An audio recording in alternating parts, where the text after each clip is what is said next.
first hope you have left your guns outside the saloon. I'm in the room. I am Angelo Cacci. I am heading a French consultancy specialized in cards, payments, and digital. I won't be the sheriff. I have no star on my chest, so I will be the moderator, the timekeeper.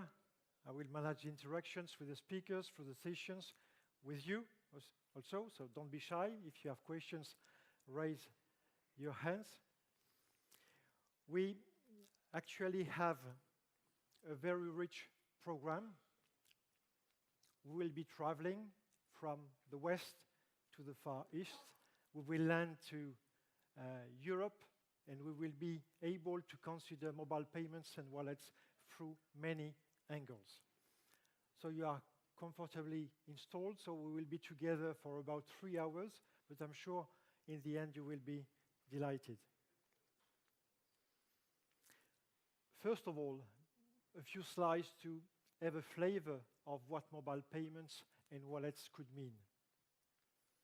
You have to bear in mind that we have actually a diversity of solutions due to the combination of different criteria and pieces. First of all, you have different kinds of technologies, from the very simple to the most advanced, from SMS to QR code until NFC. Secondly, you can manage payment flows differently. It may be prepaid, it may be postpaid, it may be low value, big amount. It may be linked to a card account or to a banking account. You can also be charged via the invoice of your mobile operator. Thirdly, as a mobile payment service provider, you may have a large ambition to develop a transversal solution, or on the contrary, you want only to target some populations or some merchants. Fourth, you can be able to cover all channels, so it becomes a true cross-channel solution, or again, on the contrary, you might be only good at tackling one of those channels. Last but not least, beyond the payment feature, you can be keen to enrich your value proposition by adding additional services like couponing, loyalty, rewards, geolocation, peer-to-peer solution. Unsurprisingly, there are a lot of cowboys in the saloon. I mean, many players in the arena. You have those which were developing a lot thanks to the development of the e-commerce business, i.e. Amazon or PayPal. Obviously, you have banks together with their partners, the international card schemes. Those banks may be launching their own service alone. Take it, ChessPay, for instance. MobilePay, which was launched years ago by Danske Bank, a Danish bank, and which has today 3.5 million users with its mobile pay solutions. Or banks want to join forces and make alliances. For instance, in Sweden, they have launched Swish. In Spain, they have launched Bizum. In France, Paylib. The mobile network operators, they have taken the lead in some emerging countries, especially in Africa, where banks are really lagging behind. Other categories of players, the web giants, the social networks operators, you know those names, Alibaba, Alipay, Tencent, WeChat Pay, and others. They have demonstrated their ability to recruit hundreds of millions of users and to make their mobile payment solutions a true success. And we'll go on that afterwards during the session. The handset manufacturers, Apple, Samsung, Google, obviously, they are also developed their own solutions on a global basis. The retailers, they have a strong brand, they have millions of clients, they meet them daily on a weekly basis, and so they have also launched their own solutions. If you take Starbucks, for instance, 30% of their revenues in the US are coming from their mobile payment solution, which is huge, 30%. So if there is at least one success worldwide, it's Starbucks in the US. And of course, in the end, you also have startups, fintechs, which are developing their own solutions, or they are providing their clients with their own platforms and solutions. Where are we today in a nutshell? We have a diversity between the different regions. For the reason I explained before, diversity of cases, diversity of models. In terms of proven success, I think we can say, without any doubt, that it's a success in a few regions: Africa, China, India, Scandinavia. We can also observe the good and strong development of the so-called XPay, Apple and the others, Alipay, WeChat, again, which are all present in tens of countries worldwide. We can also observe that in a few specific environments, you have more chance to be successful. Take merchant wallets, mobile order and pay services, transit, prepay luncheon. In the other major countries, it's not a tsunami yet, if we consider mobile payment. Let's be honest. We have a few successes, but it's not a tsunami. Why? It's very much simple. We have well-established payment mechanisms which do the job. This morning, when we all waked up, we were not dreaming of absolutely paying with our smartphone. Contactless contact cards are doing the job in many, many cases. So on the long run, and at least in the coming years, my belief is that we will have a coexistence of different models: cards, checks, cash, wallets, mobile payments, and within the mobile payment family, also a diversity of cases. And this is what we will have today in the menu: a diversity of cases, a diversity of successes. So let's get started, and I am very pleased to welcome on stage Jason Oxman. He is the CEO of the Electronic Transaction Association. He will be our first speaker, and he will draw the scene of mobile payment in the US. Jason, the stage is yours.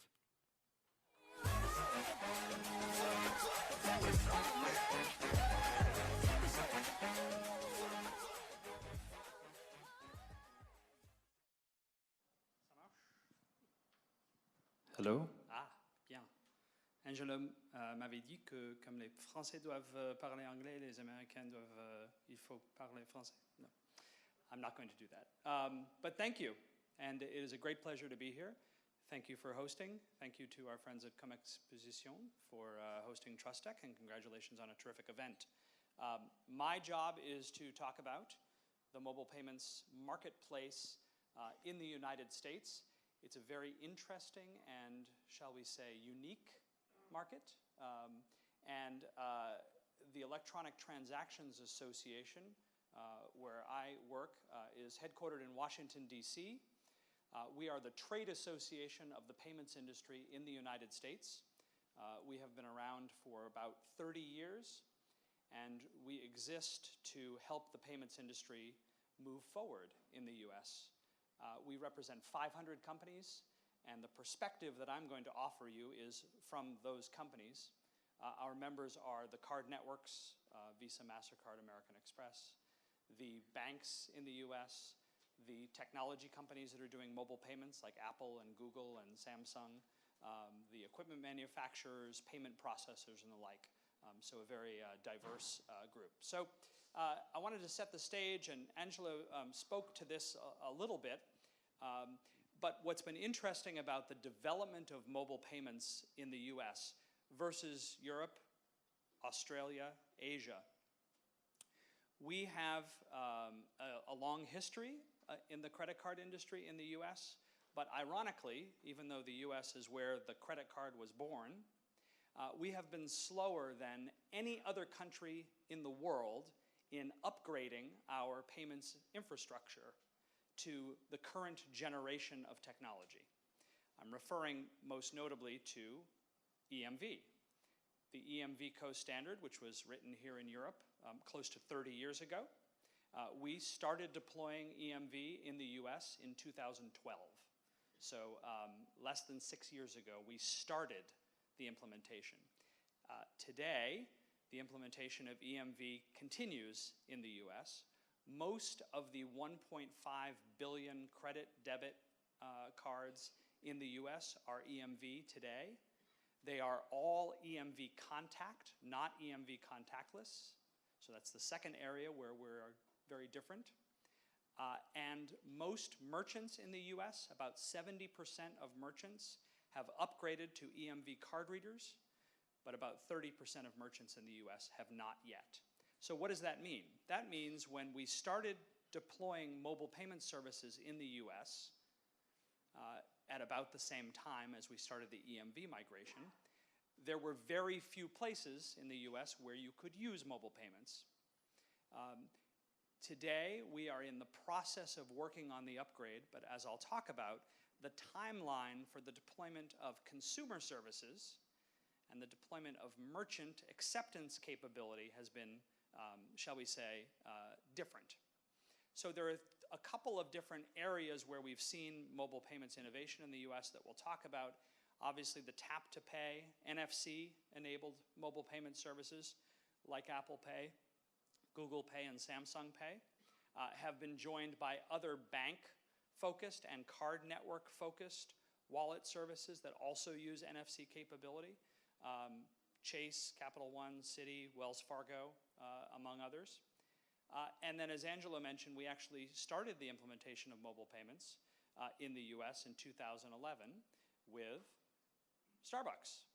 Starbucks was the first mobile payments platform to launch in the US. It started as a barcode service because Starbucks had not yet implemented NFC capability. In fact, they just started installing NFC capability last year for the first time.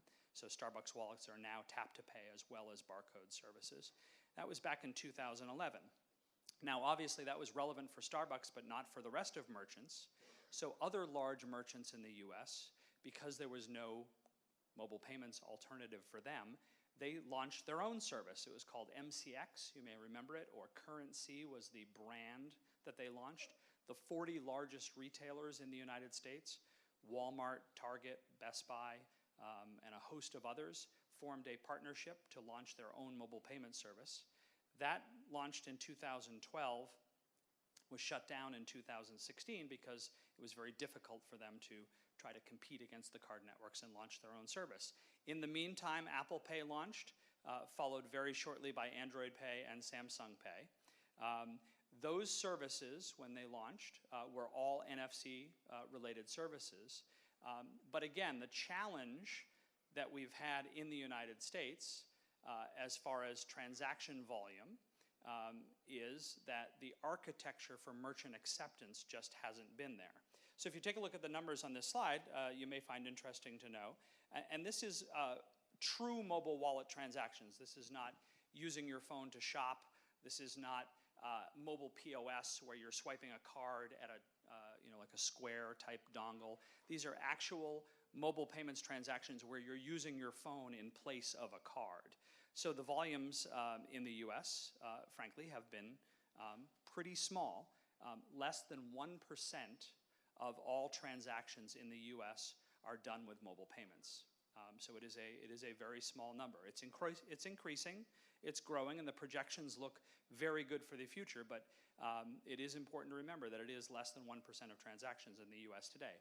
As we'll talk about in a minute, we expect that number to increase as contactless cards come out in the market in the US for the first time starting in 2019. But as you can see, the numbers in the US and in Europe, and Europe has twice as many people as the US, so factor that in as you're looking at these numbers. The growth rate is good. It's about 33% year-over-year growth for mobile payments volume in the US and in Europe. So we have optimism for the future, but the numbers as they look today are relatively small. Same goes for users of mobile payments. Again, both in the US and Europe. Europe is slightly ahead of the US today as far as users of mobile payment services. about 35 million users in Europe compared to 26 million in the US, but again, Europe has twice the population of the US, so factor that in as you're looking at this. One of the interesting things that's driving growth in transaction volume is the types of establishments, merchants in the US that generally accept mobile payments are those that want their customers to move through the line very quickly. So the users in the US, and this has been true in Europe as well for contactless more generally, quick service restaurants, transit, small dollar transactions where it's very important to move people through the line quickly. That's where we're seeing most of the growth. So contactless rollout in the US. Again, I think it's very interesting to look at those markets that are clear leaders around the world in contactless card transactions. We announced this year in the US that we're going to be making a major push toward contactless cards in order to drive merchant acceptance of contactless. It's as we say in English, a chicken and egg problem. Which came first, the chicken or the egg? With contactless transactions, merchants need to make an investment in infrastructure. They need to install equipment. They need to train their staff. And the question for a merchant is, why would I do this if there's no one out there, none of my customers are going to use contactless cards or mobile payments at my store? So what we're seeing in the US is a need for more consumer adoption of contactless. As Angelo mentioned, one of the reasons that Starbucks succeeded so well in the US, to the point where 30% of their transactions are mobile payments transactions, is they added additional features to the mobile payments capability. When it was just a mobile payment itself, there wasn't much of a value proposition. But the single most common usage of the Starbucks app in the US today is something called mobile order ahead and pay, where you can use your phone to order your coffee, and then you don't have to wait in line when you get to Starbucks. You can just pick it up and you've already paid for it. Those kind of features are common to successful mobile payments implementation because the truth is a card is not that hard to use and consumers are very accustomed to it.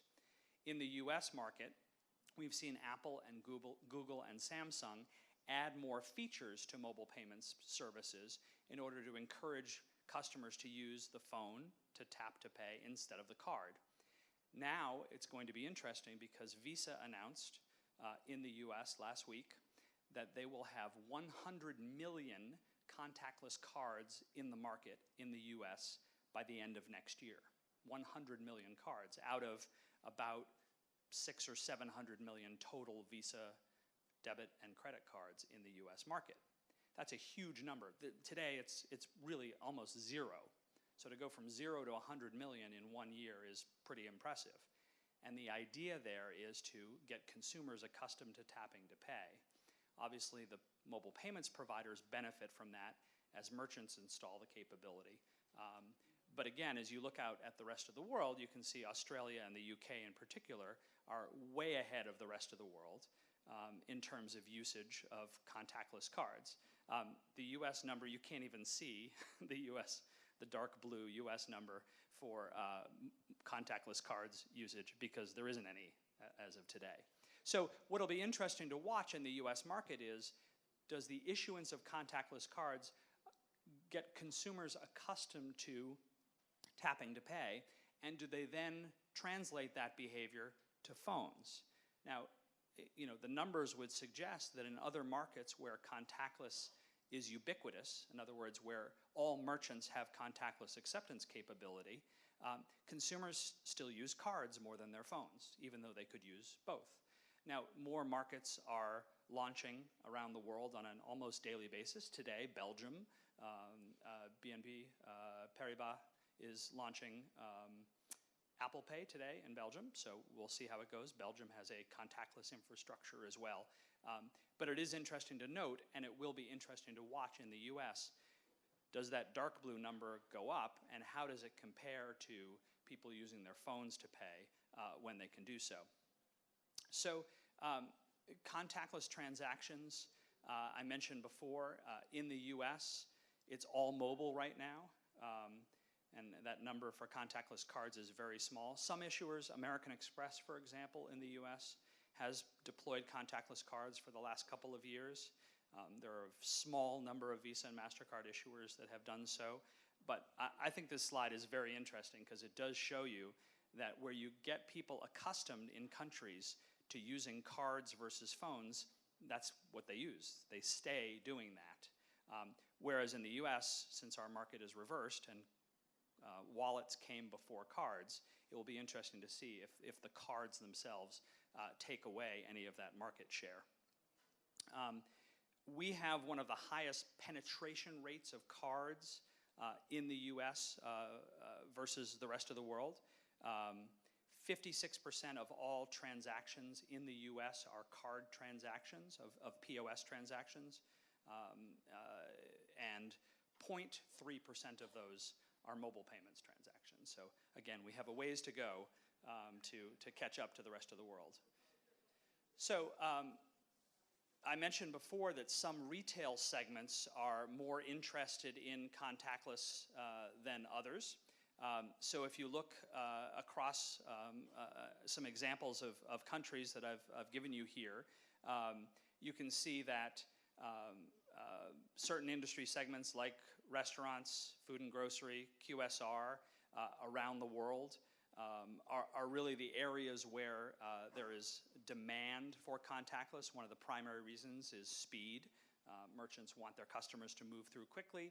Where there are low dollar ticket amounts, card network rules are very favorable to using contactless. Another area where we are somewhat laughingly behind the rest of the world, we just eliminated the signature requirement in the US this year for the first time. So we still had a signature requirement in place that we've had for the last 50 years. We do not have a PIN architecture in the US. It's not very widely deployed. No credit cards in the US have PINs, which is why if you're ever standing in line at a store in Europe and there's an American tourist behind you, you should choose a different line because it's going to take a while for that transaction to process while they look around for a pen for the American to sign. We just eliminated that signature requirement this year, all 4 major card networks. That will help with contactless because there's nothing more ridiculous than requiring somebody to sign a receipt after they tap their phone to pay. It kind of defeats the whole purpose of tapping. But we had that rule in place and we don't now. So that should help speed things along. We do not have the PIN infrastructure in the US that's here. All credit cards in Europe, most credit cards have a PIN. No credit cards in the US have a PIN.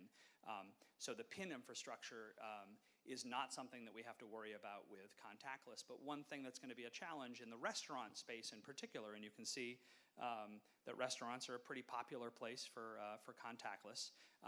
We don't have the pay-at-the-table infrastructure in the US either. So it's ubiquitous here in Europe. Every waiter, server in Europe comes to the table with a PIN pad to pay at the table.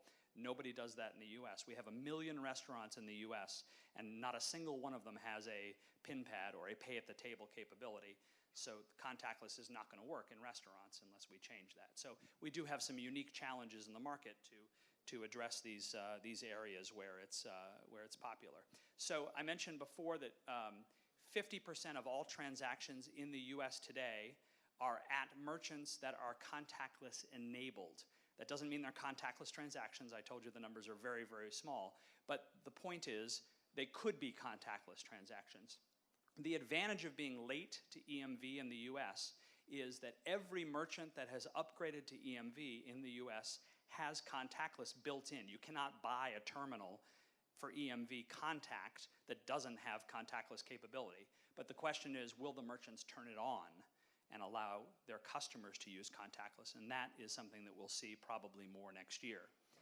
79% of QSR transactions today are at contactless enabled restaurants. So that's a market where we expect that. These are the McDonald's and Burger Kings where people want to move through the line quickly. Drugstore, CVS is the big drugstore in the US. Rite Aid, they have enabled contactless, and grocery stores have enabled contactless as well. So those are some merchant segments where we expect that to be very popular. So the bottom line is the US market is very different. We're very fragmented. We've just upgraded to EMV very recently. That gives us an opportunity to build out the contactless infrastructure. Use cases that have been very successful in Europe, like transit, for example. We're working on that in major cities in the US because that's a way to get people accustomed to. You need only look at TfL in London to see how successful that's been there in getting the UK market up and running with contactless. But we're working hard on it. Please feel free to reach out to me. My contact information is there if you have any questions about the US market and what we're doing in contactless. And thanks again for the opportunity to be here with you. Angelo.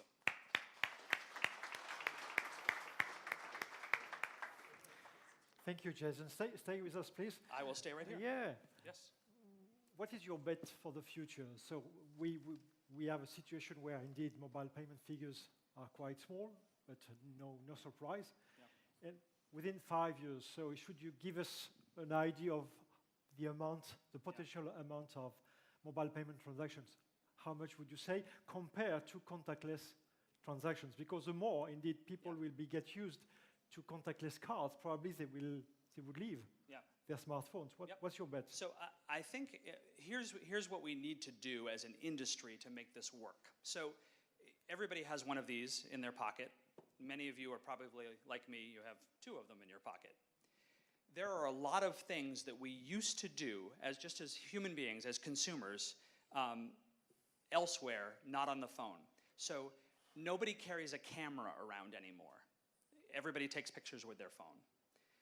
Nobody carries around a map anymore. Your map is on your phone. Nobody buys CDs or records anymore. Your music collection is on your phone. Everybody uses these for things that we never thought we would use them for. So I think if people get used to the idea of carrying their wallet on their phone, just like they carry their music and their pictures and their maps and all the other information that's on here, I think we will be successful. But we haven't yet convinced people that it makes sense for them to carry everything around in one of those instead of one of these. As soon as we get there, and I think we can get there in 5 years, I think we will see the market move from plastic cards to this being the new form factor to pay. But I think it will take 5 years for us to get there. Thank you again. Any questions? Yeah?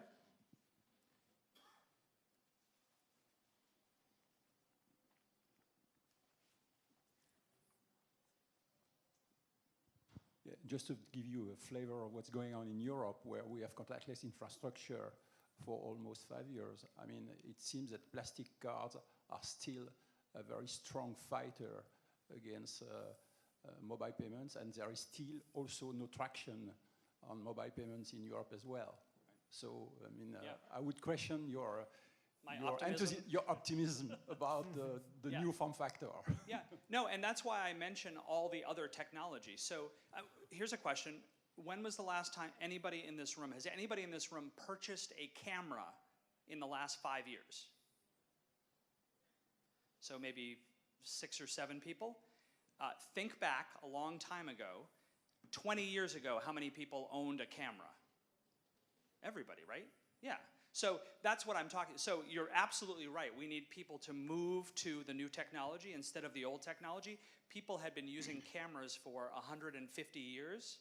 People have been using plastic cards for 50 years. So I absolutely agree. We have to change consumer behavior, but it'll take some time. Yeah, but there's also an issue with the mobile payments, is the security. I mean, we have been hearing many presentations in this conference about security and cybercrime, and telephone is definitely not a secure device.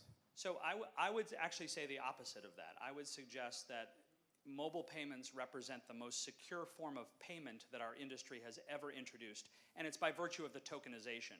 So even in an EMV transaction, EMV is more secure than the mag stripe, we know, because the mag stripe uses a static code for security, and the EMV generates a unique cryptogram every time you use it. It still transmits the card number in the clear. So an EMV transaction, maybe I should switch back to French, still transmits your actual card number in the clear. A mobile payments transaction uses a token, a one-time use mathematical representation of your card number, which is more secure. So I would say that mobile payments, I think, are more secure than even the card payments. But you're right, consumers don't think so. Consumers think that the plastic card is more secure than the mobile phone. So that's a challenge. When we had the telephones before the Apple and the Samsung, we used to have the Palm and stuff like that where we could remove the battery. Right. And battery was removed when you had secure meetings for preventing tapping and spying. It's not the case with Apple and Samsung and all the likes. That's true. You cannot remove the battery. Okay, so I am also the timekeeper, sorry, so we have to go on. Thank you very much again for Jason. So tonight at dinner, we will be able to talk smartly about mobile payments in the US. Thank you, Jason, again. I told you that we were traveling a lot in the afternoon, so we were on the west. So now we are going to Far East, and I'm asking Annie Guo, the CEO of SilkPay, to join me on stage. She will present what she has been doing with her team in order to help Alipay, WeChat Pay develop in Europe. Annie, this is yours. Thank you.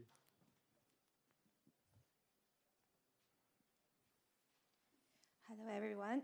My name is Annie Guo. I'm the CEO of SilkPay.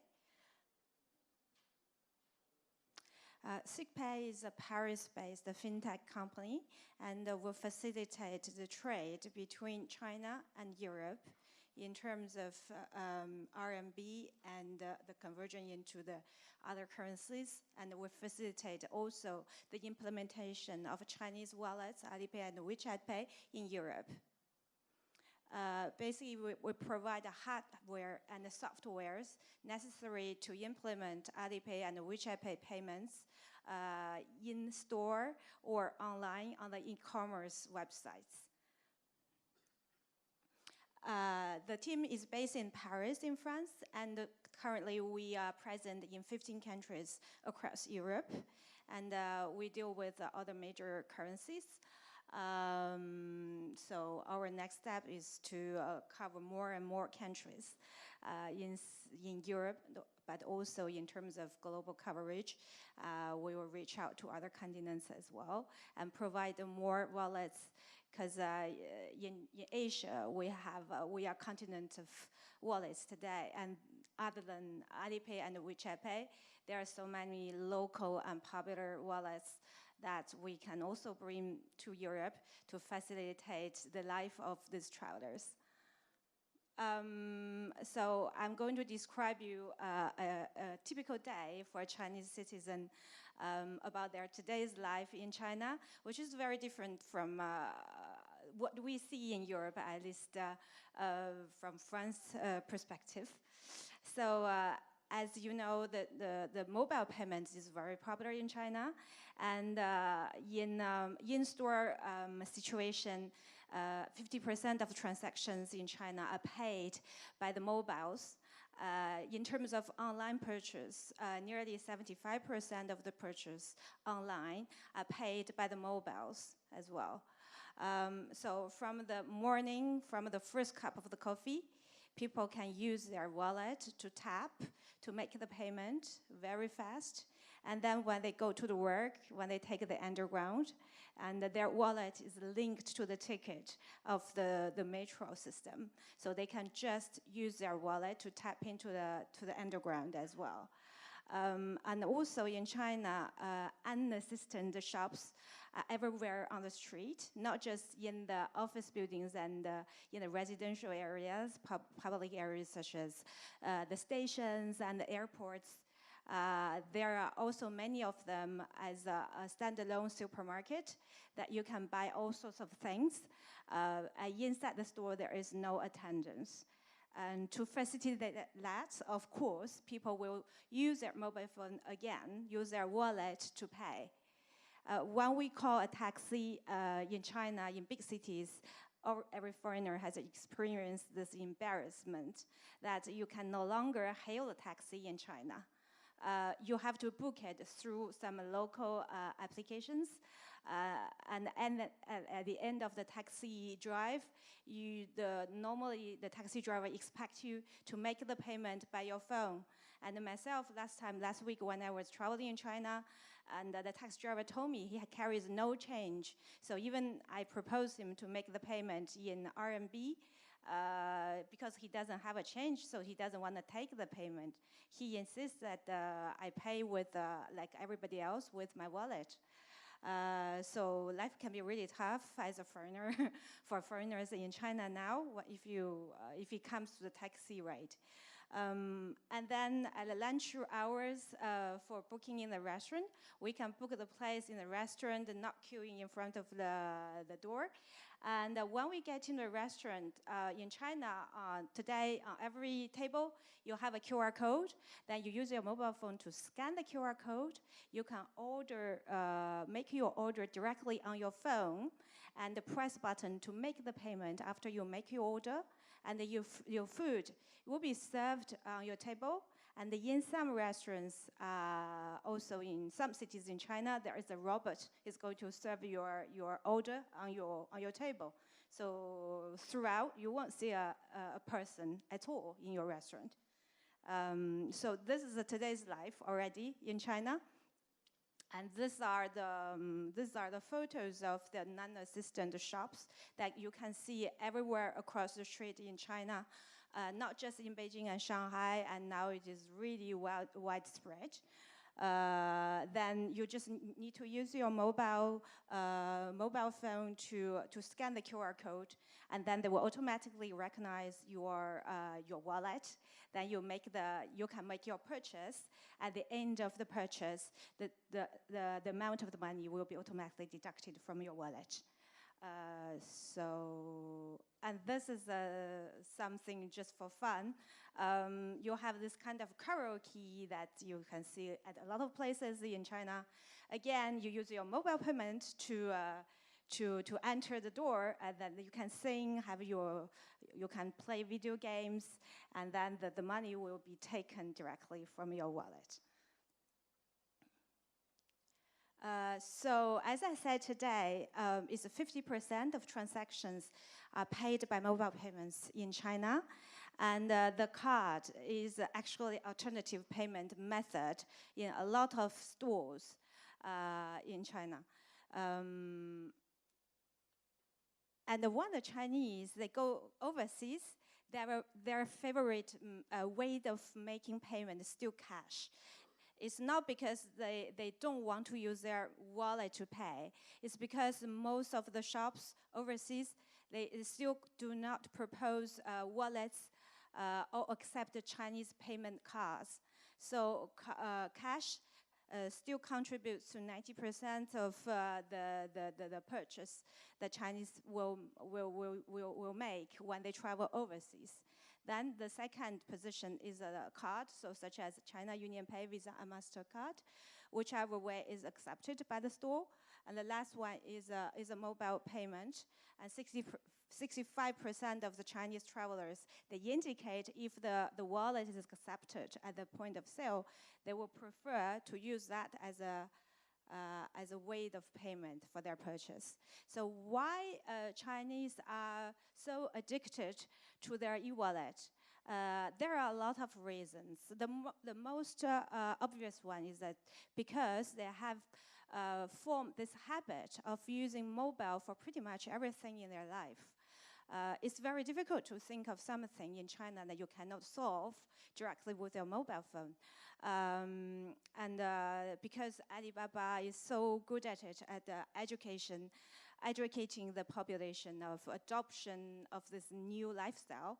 And so the Chinese really is accustomed to use our mobile phone at the shops. And also the coverage is so good now in China. The wallets, they to enable the acceptance at the points of sales, they come up with this QR code solutions that the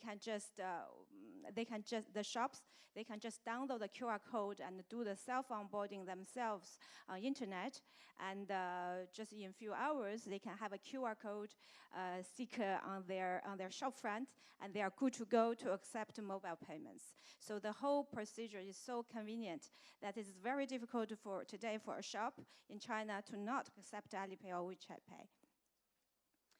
The second reason is patriotism, because Chinese, we're so proud of the mobile payment, and we consider to be the 5th greatest invention of Chinese culture. So when we travel overseas and we see the little green and blue logo, so familiar to us, we're just very proud to try it out. And then also the wallets such as Alipay and WeChat, they will subsidize for the conversion rate, and they propose a very good conversion rate. They will classify their users by the frequency of using their wallet and the amount of money they spend on the wallet into 4 different categories. And according to the different categories, they can benefit from a different conversion rate into the local currency. So the better conversion rate is also a good reason why the Chinese travelers prefer to use wallet to make the payment. Another reason, last 2 reasons are actually very similar. They linked to the marketing and the promotion aspect of the e-wallets. The Chinese wallets really spend a lot of money and energy on this aspect. For example, Alipay today, they can reference the shops, the partner shops on their application, which is a bit like the referencing of TripAdvisor, and this is based on the geography location of the shops. So when a Chinese traveler go into a specific area, say for example when they come to Gan to visit a city, the list of the shops accept Alipay will be shown on the mobile phone, and they will also automatically receive some push messages to promote the local shops around them. And so it is a very powerful tool if we consider that the 750 million of Chinese use Alipay wallets. And it is an important aspect when it comes to convince the European merchants to accept these Chinese mobile payments. So it's just a snapshot of how it looks like when we talk about the reference of the shops. They can be sorted out in different categories, and the most category of points of sales, etc., Chinese wallets are the ones that work in relationship with tourists, a lot of food and beverage, luxury retail, and the travel agencies. And also because the e-wallets, they can collect the data about the transaction, and so they will provide a powerful tool of the analysis of the clients to the merchants. And this is important information for the merchants, because apart from the merchants sophisticated enough to have their own CRM system, a lot of them, they don't know who are their customers. And by working with the wallets, the merchant will actually have the data about who has made the payments at their shops. They can know if it's a female or male, the age, where do they come from, and what kind of consumer profile they have. And when we talk about the Alipay acceptance in Europe, the average ticket, as far as I can see, is around 250 euro. And the average spending increase in terms of Chinese consumers that we can witness in the stores is on average the 30% of increase. When we talk about the market share, Alipay in China, they account to 50% of the total mobile payments.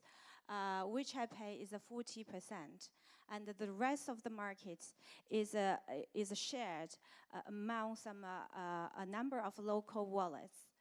Most of these local wallets, they have their backing, such as e-commerce platforms. As you all know, that Alipay is from Alibaba Group, with Taobao, #1 e-commerce platform in China. And also their competitor, direct competitor, who is JD.com. They have their own wallet. And another one is Suning, another e-commerce platform. They also have a sizable e-wallet with a significant percentage in terms of market share. And then you have Baidu, which is a search engine as Google is forbidden in China. And Baidu serves as Google in China, and they also have a wallet. The other ones are one from China Mobile, and the other one is backed by the biggest insurance company in China. So they naturally inherit the transaction volume and the traffic users from their parent group. And today, these mobile companies, they are facing a market. They're facing a shrinking, stabilizing market, because in terms of e-commerce transaction volume in China, it starts to stabilize. And in 2015, actually, the market size has decreased by nearly 1%. So the Chinese e-commerce market has started to saturate after years of rapid growth. While we look at the mobile payment market, it has increased by 3 digits. And nowadays, it has started also to stabilize, even though the growth rate of 30% is still significant. But if we consider that in China, there are about 200 PSP payment companies, and there are no less than 50 wallets, the competition is really, really tough for the Chinese mobile companies, payment companies, and also Chinese wallets. So the next step for this, the companies, are to expand internationally into other countries and regions. And the first step is obvious one, is Southeast Asia, then the U.S., Australia. And the last is Europe, are the destinations for the Chinese e-wallet companies. So I think in the future, in terms of the e-wallets, one thing we can see is that for a single country or region, especially in Southeast Asia, where there are so many wallets proposed and used by locals, the government will enforce to adopt one QR code, official QR code, to represent all the dozens of wallets used by the citizens. Singapore, for example, they have already issued their official Singapore government QR code, and the users can scan the QR code and use their normal wallets to pay. Otherwise, the Singaporean merchants, they're facing putting out about 10 different stickers representing 10 different e-wallets. It's just too much a messy situation. And such efforts are taken by other regional governments, and they will soon follow the suit of Singapore government to issue their own standard to regulate the QR code and the e-wallets market.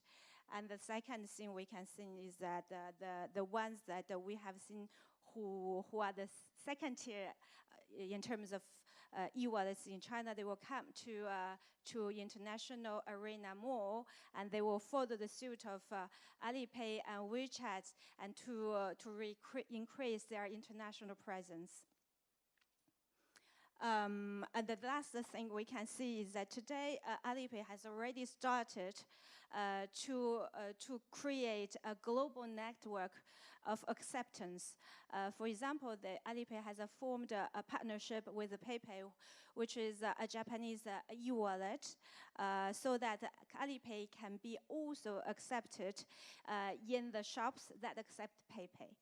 And then just today, I think that WeChat has announced that they form a similar partnership with Line, which is a very popular Japanese wallet and social media application.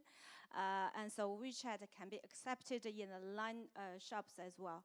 So I think this kind of partnership we can see more and more between Chinese mobile wallets and other regional wallets. Thank you very much for your time.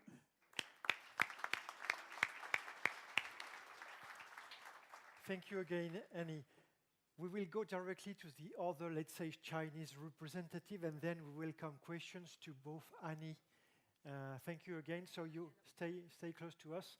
So the next speaker is Mr. Yang, who is Deputy Head of Europe for UnionPay International. And it will be interesting to hear, let's say, another voice about, let's say, the development of new payment solutions in China and overseas. Thank you. Good afternoon, everyone. First of all, I would like to thank Angelo and the TRUSTECH for this invitation.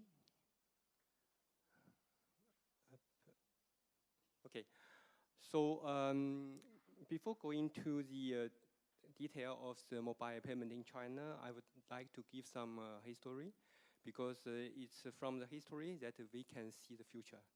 Okay, so the first bank card in China was born in the 80s.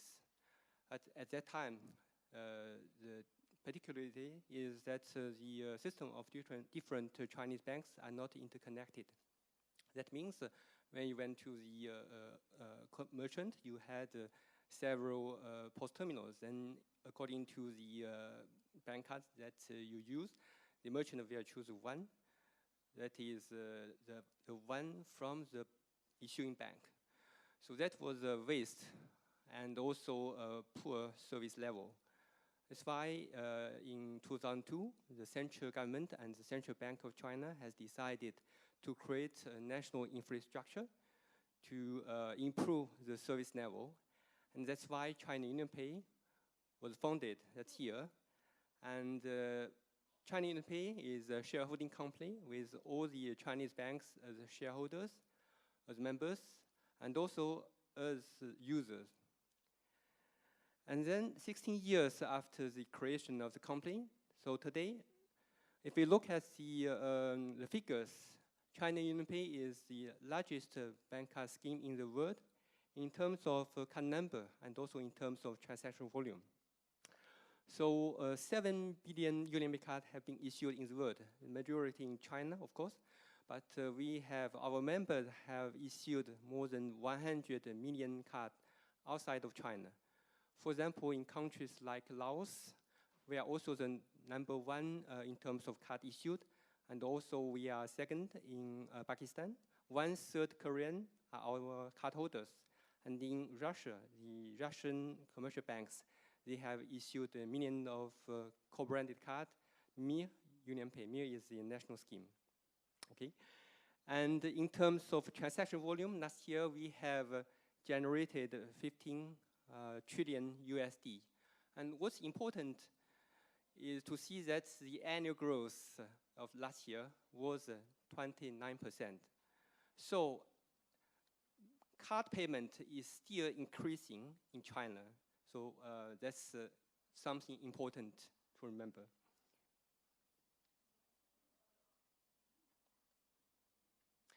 So today, UnionPay card are accepted in over 170 countries and regions. For example, in Europe, we have nearly 60% of the merchants accepting our card. And the percentage will increase very rapidly in the coming years. This is a very interesting investigation that one consulting company has conducted at the middle of this year. They are specialized in the consulting for the retailers. And they have asked questions to 900 Chinese citizens who have traveled overseas in the past 12 months. What are the factors which you think important when you travel overseas, which impact your choice of shops to enter? And we can see that the most important factor is, does the shop accept a UnionPay card?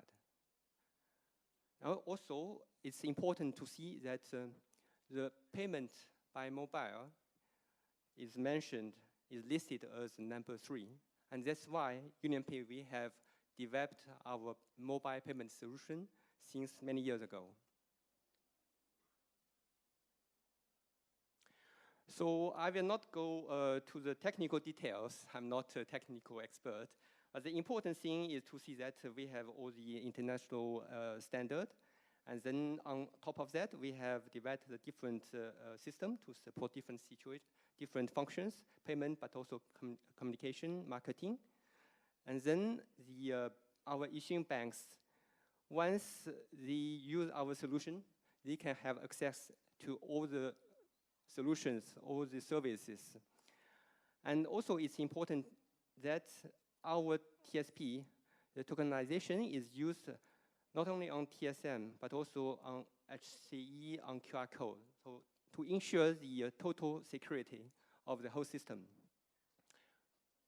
And the issuing banks of UnionPay, they have 2 options. One is to take our whole solution, whole package. And the second, if they have already their wallet, their application in the past, they can just take some module from our solution. So on the mobile issuing side, we have already a very good success story in China, but also overseas. So this year we have entered some project with the Nets, which is a player, dominant player in Singapore, and also with dominant players in Korea on HCE, SE, issuing product solution, but also on QR code. So if we come back to China on the issuing side, the most important solution on the market is UnionPay application, which was launched September of last year. And just 2 days ago, we have a press release announcing that the total user of this application has reached 100 million, so just 1 year. And with the increasing effort of all the Chinese banks, the user number will increase rapidly in coming years, and the explosion, the procedure will accelerate. What can we do with this application? So first of all, payment, of course. So this application, using this application, our cardholder, our user can make payment not only using the NFC, but also on QR code. And then also transfer. So cardholder can transfer money from one account to the other. The other account could be his own account or the bank account of another person. Then he can also pay the tax or pay the electricity bills. So we can see that, and also important is he can also receive the promotion, the offer from the merchants according to the geolocalization. So it's a unified application, and we see that our user can make everything concerning payment with the application. So why is this application? In fact, before the birth of this application, different Chinese banks have issued their own application. So in order to link the card to the mobile phone, the cardholder need to download the application of the bank who have issued UnionPay card.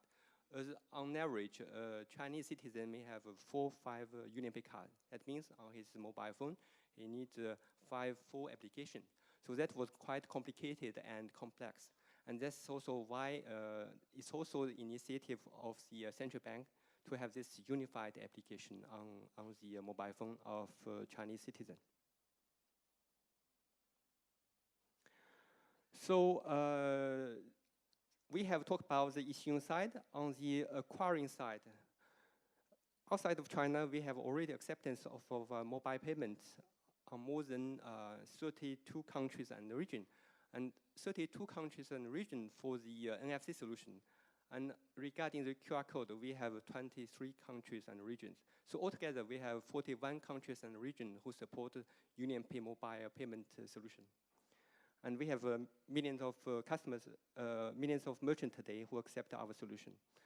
And today in Europe, we are working together with all our members here. So in coming years, all the merchants accepting UnionPay card will be able to accept also our mobile solution. And at the time I was speaking, there is a pilot in one of the department store in Paris. I will not communicate the name today because you will see it in coming days. There will be a press release, and they are very happy to have our mobile payment solution in their shop. Okay, so I will show a short video which happened in China, in the metro of Guangdong. Guangdong is one of the largest cities in China with 15 million inhabitants. Par contre, je ne sais pas comment faire. Yes, because I need to click on the photo. Thank you. Okay. So the Metro of Guangdong has initiated the project last September, and 3 months later, they made 300,000 transactions per day. So that means UnionPay mobile payment today is the most frequently used payment method in Metro of Guangdong. The procedure is quite simple. So first of all, the identification using the bio information, and then approach the phone to the gate, then just open in I don't know 0.1 second, and that's it. And all the big cities in China are implementing a similar project.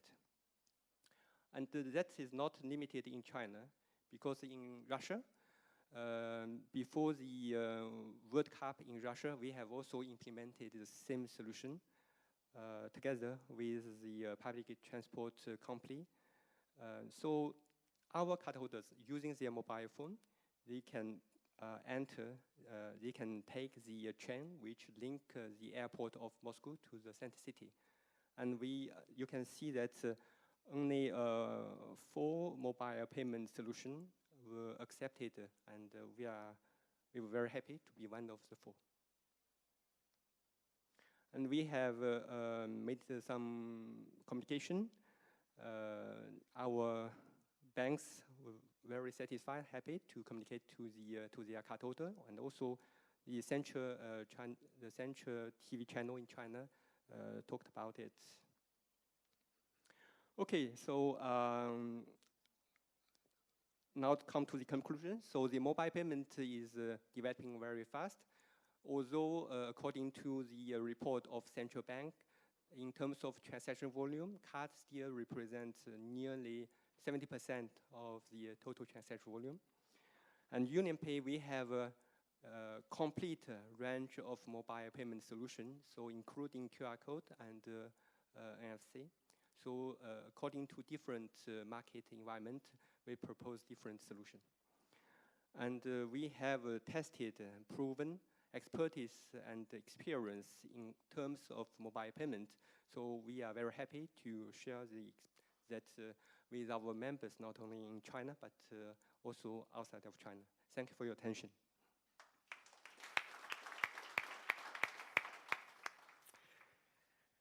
Strong muscles, strong figures. It's quite impressive. So mobile payments is a reality in China. If you had any data on that, you don't have any more. So now we will welcome questions from the audience. Please, Annie, join us. Any questions?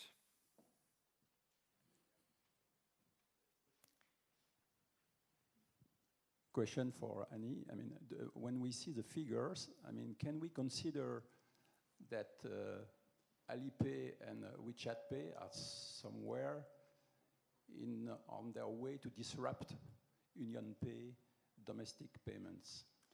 Is a question for me or for Mr. Yang?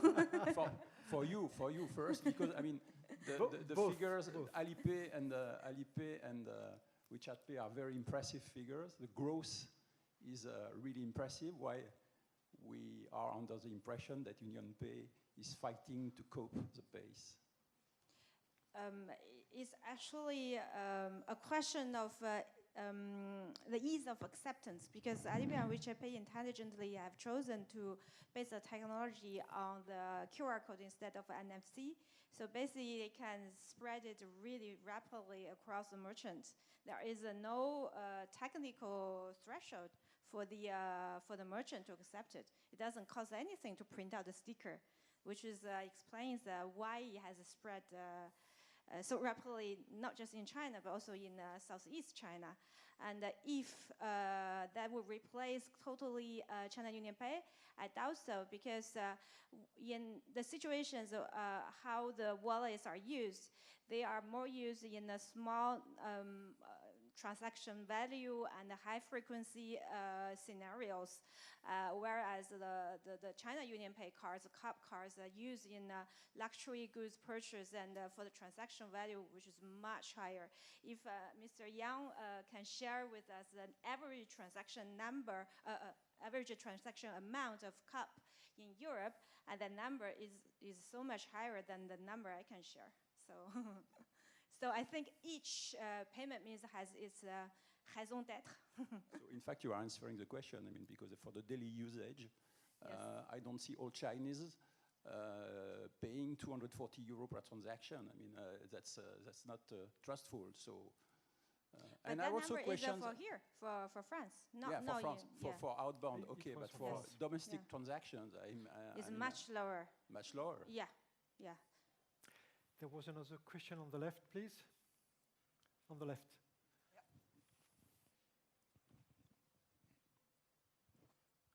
Question for Amy and also Mr. Yang.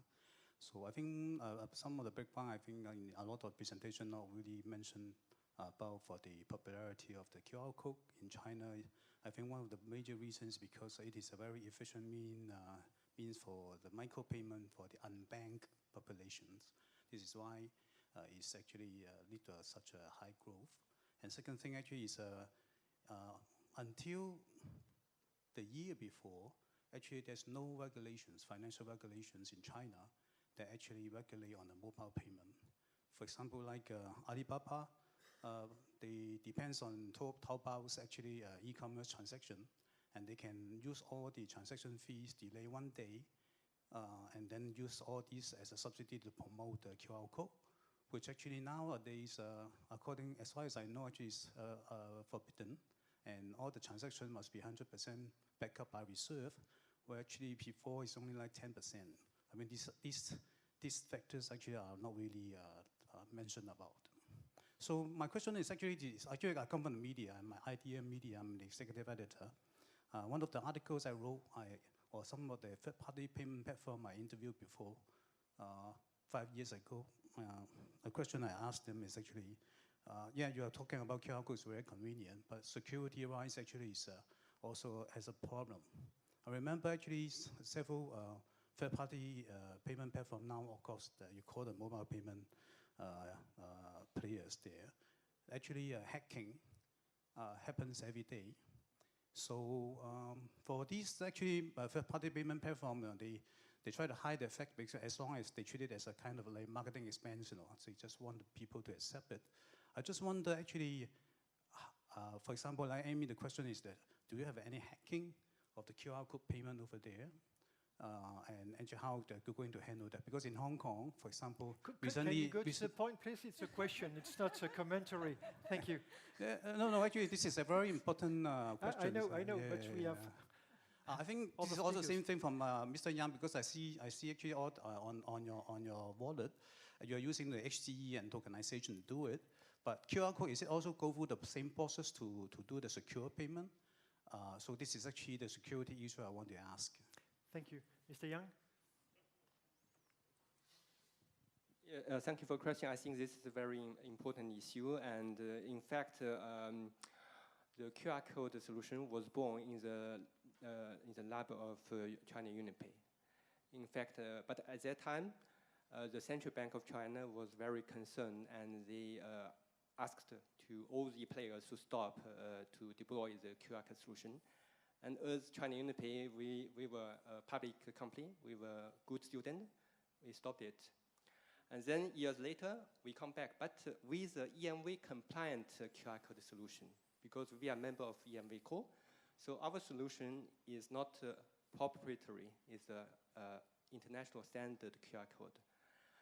But come back to the security, I think that's very important, and that's also why I think the merchants, especially foreign merchants, are confident on our solution, because in France, since the beginning of 2006, we don't have one case of fraud regarding our card payment. I think that's very important sector. So security is okay, convenience is okay. Any other question? Yes, please.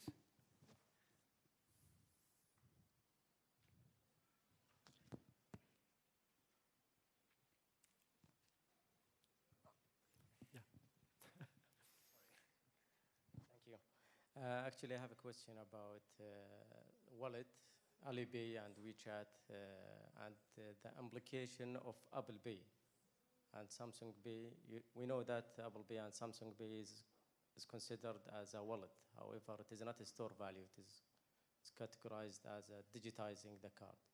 So what is the implication of this type of wallets, which is Alipay, which is Apple Pay and Samsung Pay, on the other type of mobile payments, which is Alipay and WeChat? The second question, just to close, what is the percentage of unbanked people versus banked in China? Sorry, I didn't get the second question. Yeah, the percentage. Banked and unbanked people in China, the percentage of banked people. I mean, people having a banking account. Or the percentage of financial inclusion. That's the summary of it. Okay, so for the first question, basically, at Samsung Pay, Apple Pay, they are not making into the top 10 of the wallets accepted in China. And the technology behind that is different as well, because Alipay and all the other Chinese local e-wallets are based on the QRC technology, which is basically just a QR code. And that I mentioned before, and the acceptance by the merchants is extremely low cost, and which is why it becomes so popular in such a short time. Whereas the Samsung Pay and Apple Pay is based on different technology, and which is not adopted at all by the Chinese mobile payments. Does that answer your question? And for the second question, in terms of the banked, I think it is more for the bankers, not for me. Yeah, I think except some rural, how to say in English? Rural, yeah. Rural areas. So I think in all the big cities, the adults have their bank account, and on average they have even 4 or 5 bank accounts in different banks. Last questions. As an end user, or the normal one, what is the motivation or incentive for me to use like WeChat and to transfer and to top up my wallet? Yeah. So while I have a card and it is accepted everywhere. It is, for example, when you travel abroad, your conversion rate, because when you use wallet, Alipay or WeChat, whatever Chinese wallets, you spend your RMB. As you know that the Chinese currency is not freely exchangeable. So every Chinese has a quota of $50,000 per annum of foreign currency they can convert their RMB into. And as Chinese has a reputation of big spenders when they travel abroad, that $50,000 is of is not enough for the Chinese travelers.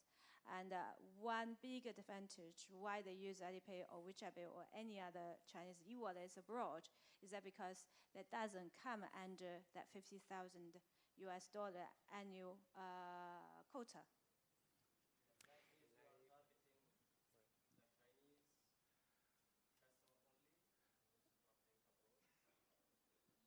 The Chinese wallet holders, and by definition, that is Chinese. Because I mean, is there any people in this room has a Alipay or WeChat Pay wallet? I don't think so. It is really hard to get one for a foreigner. I got asked that question every day, but you need to have a Chinese ID card, and when you register to open that wallet, you need to hold your card in front of you with your face that corresponds to your ID card photo. So it is really hard for the foreigner to have Alipay or WeChat Pay. Maybe it will come in the future. So it's the first round, not the last one. Sorry, there is one question. So what are the typical types of fraud in mobile wallets, and what are the fraud rates? What type of fraud is there? What do people do? Chinese people have a lot of imaginations. I can say that. And what are the rates? I don't think there is any publicly disclosed rate, so I'm sorry I cannot share any of that. So I can think of a very easy one. Is like as easy as you get the shop has a sticker of QR code, and you can take off that QR code and put your sticker there. I think it's affordable anyway, and it's part of the business model. So I think if Alipay and WeChat Pay keeps on developing such a business, it means that it's really profitable. I mean, add some information on the security level. So we just released our fraud rate, but it's all included. So the fraud rate in UnionPay network is 0.013%. So even much lower than the European standard. And if I come back to the question before, so I think that's really regarding to the personal choice, because we have seen a report from a consulting company. So in fact, the people who earn more than 3,000 USD per month, only 15% of them said they will consider use their wallet overseas. And also it's a question of age. So people who are born between 80 and 90, so around 35% said they may try to use their mobile overseas. But it's also interesting to remark that the people who are born after 80s, only 25 will try a mobile payment overseas. So every 10 years in China, it's another generation, it's another habitude. So it's evolving very fast. Hello, may I have last questions? The questions for Mr. Yang from UnionPay. I have two questions. I'm more interested about that. You give us a demonstration about the transactions on transit, like Moscow. The first question I would like to know, who is the next target overseas city that UnionPay International want to deploy the EMV transaction worldwide? The second question, since I'm from Shanghai, I know that in Shanghai City, UnionPay deployed the QR code in the public transaction. Which technology that UnionPay may more consider about to deploy overseas, either EMV transaction or QR code? Thank you. Thank you. So first, maybe the second question. So in fact, the choice that we have chosen for Metro of Shanghai is not by itself. It's really the decision of our customers. So if the metro company in Shanghai or in Guangdong, they may have different choice.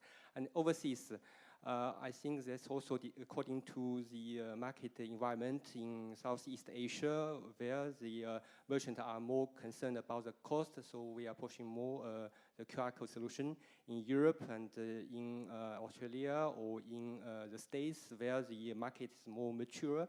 So the infrastructure is there to support the catalyst, we are more focusing on the NFC technology. Of course, if there are some particular requests from our members, we may consider that request. The first question, I haven't catched really the question. Your question is on which city we will next door? Okay, in fact, we are in discussion with almost all the metro company or the public transport company in major European cities. It's just the timing. So because they are in many cities, they are not yet implementing the open payment for their own, for their domestic scheme. So that will be done together. They cannot only for foreign customers to implement this big project. Thank you. Sorry, we have to stop the questions because we have to give time to the other speakers. Thank you again, Mr. Yang and Ms. Guillaume. Very interesting. So, when we said the war is declared, it's a true war, a giant against giants. So now we are going to welcome Christophe Dolic. Christophe is the CEO of LifePay. LifePay is a kind of hybrid player, and I will leave, obviously, Christophe introducing his company and his achievements, working close to banks and close to retailers. Christophe, the floor is yours.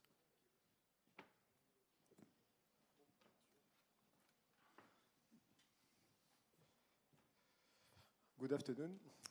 Thank you for being there, knowing that outside the sky is blue. So we are going to talk about mobile payment. So when we talk about mobile payment, there are many versions of this concept.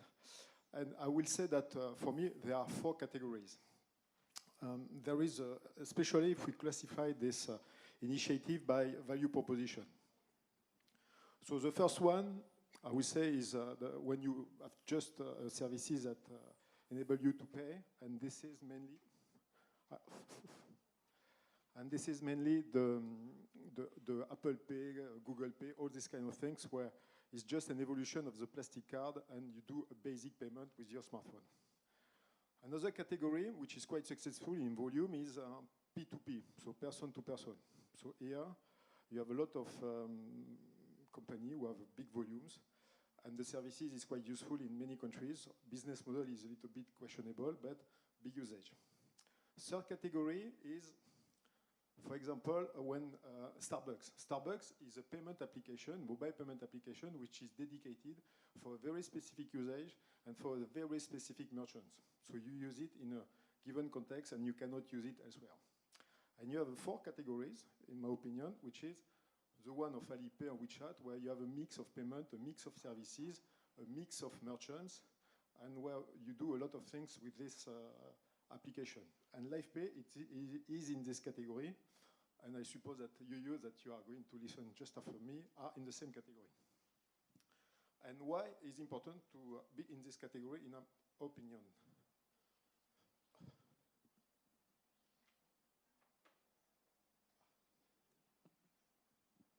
So, electronic payment started in the 80s, so with a card. And the purpose was to pay, the function paying.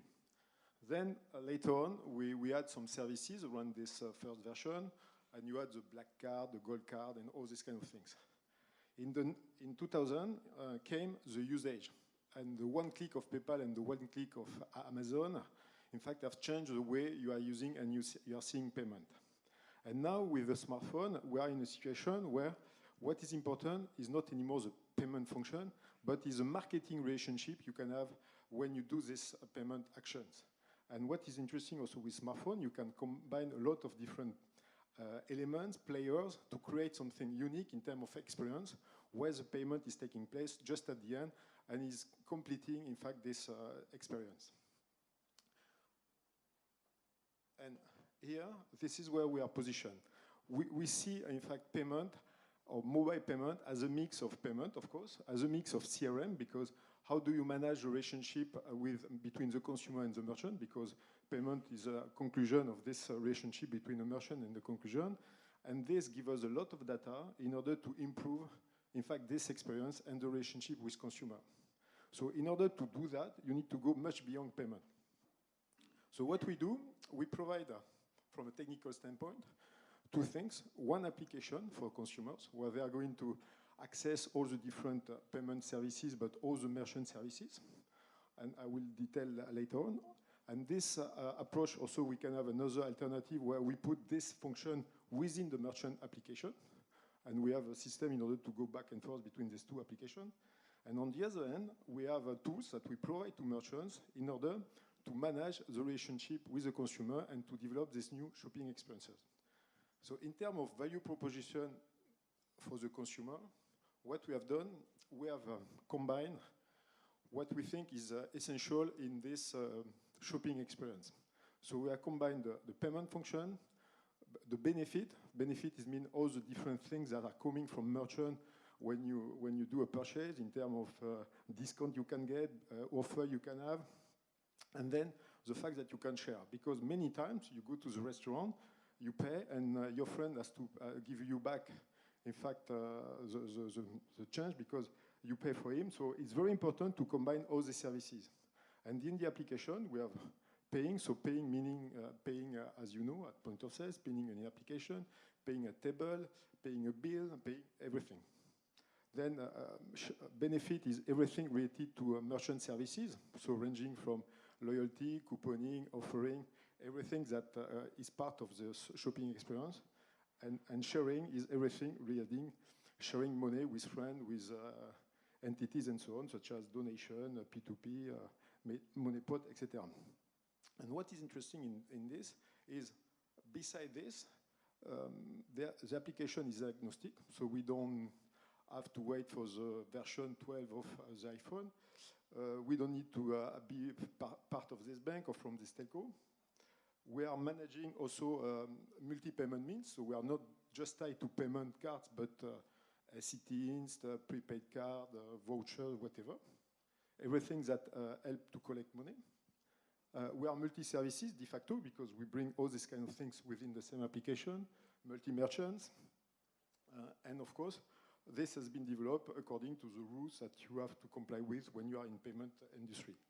And what is interesting, when we bring this to merchant, we also bring a community of users because these users are equipped, ready to pay, ready to interact with merchants. And on the other hand, for merchants, what we do, we provide a number of tools and services in order to help merchants to do a certain number of things. So first of all, to accept payment and accept the entire process of checkout. So digitalizing the loyalty card, digitalizing the coupon and the payment, and making sure that in one gesture, you can do everything. You present your QR code and everything is automated done. Then we also empower merchants to deploy new shopping experiences. For example, what we have done right now, you can, with the application, enter in the shop, scan the product, pay, and get out without going through the cashier. We are also developing pay at table, also something. You scan the QR code, which is displayed on the bill, and you pay the bill, and you can share this bill with friends. And what is important also, we collect a lot of data. This data help us with in a completely transparency with consumers and merchants, help us to improve the user experience and to enrich this relationship. And last point, what is very important, we give a lot of visibility to many merchants. So the big merchants, they can offer to have mobile application, but the small merchants, they don't have this possibility. And with our application and what we propose, in fact, merchants can be visible, can interact with their consumer via the mobile phone, which is quite unique because being able to be seen as a merchant on a mobile phone when you have 4 million applications on the store, I think is quite difficult. So it's very important to be in one application that aggregates a lot of usage in order to have the possibility for a merchant to be seen by their consumers. So in terms of market we are covering, if we want to be successful, we need to be used many times a day. To be used many times a day, if you just use your application to go through the supermarket, it's going to be a little bit tough. So what we have done, we are addressing different type of market where people have a mobile phone. They need to interact with their consumer or their association, their associate, I don't know. And in fact, when we look at the different market, we are targeting association, because today people are using check and cash, and they don't know how to simplify this. We are targeting as well everything which is related to sport and events, because these people are also using cash.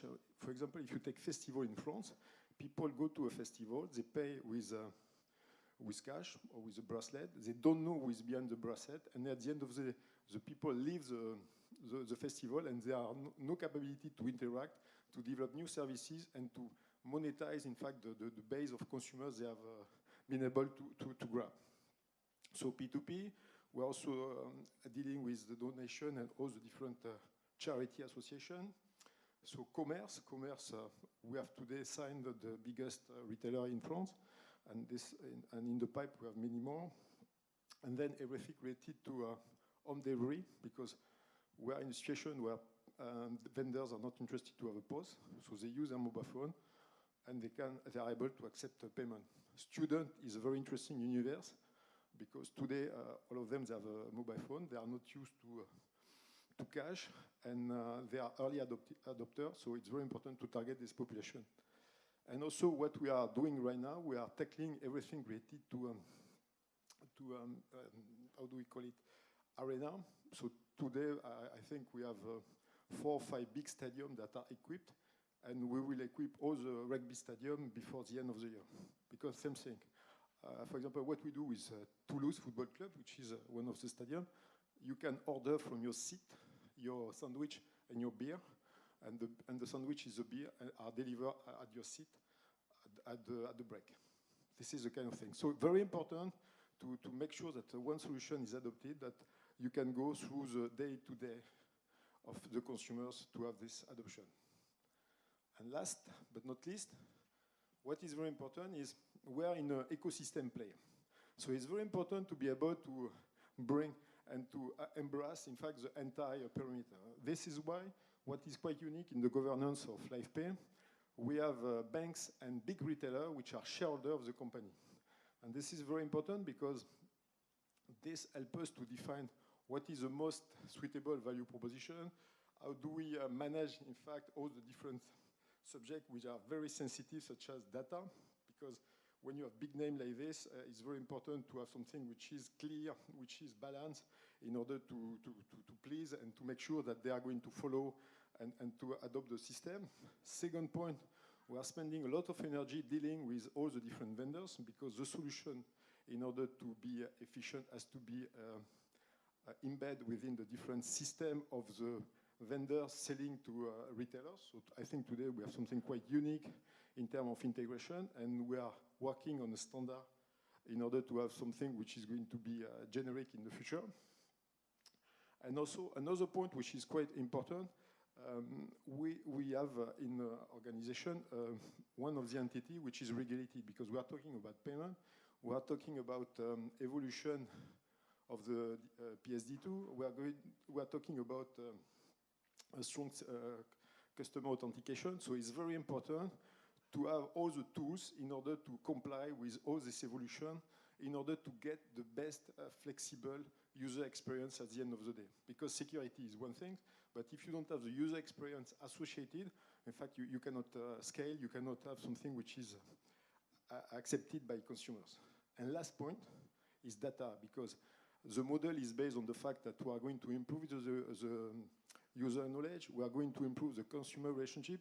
So it's very important to have a policy in terms of data which is compliant with consumer interest and also merchant interest. So everything is clear, is signed between merchant and us, and I think we can grow and scale, and this is why they are interested to share part of their consumer base, and they are interested to use our application instead of developing their own or going for something where they don't have control or trust.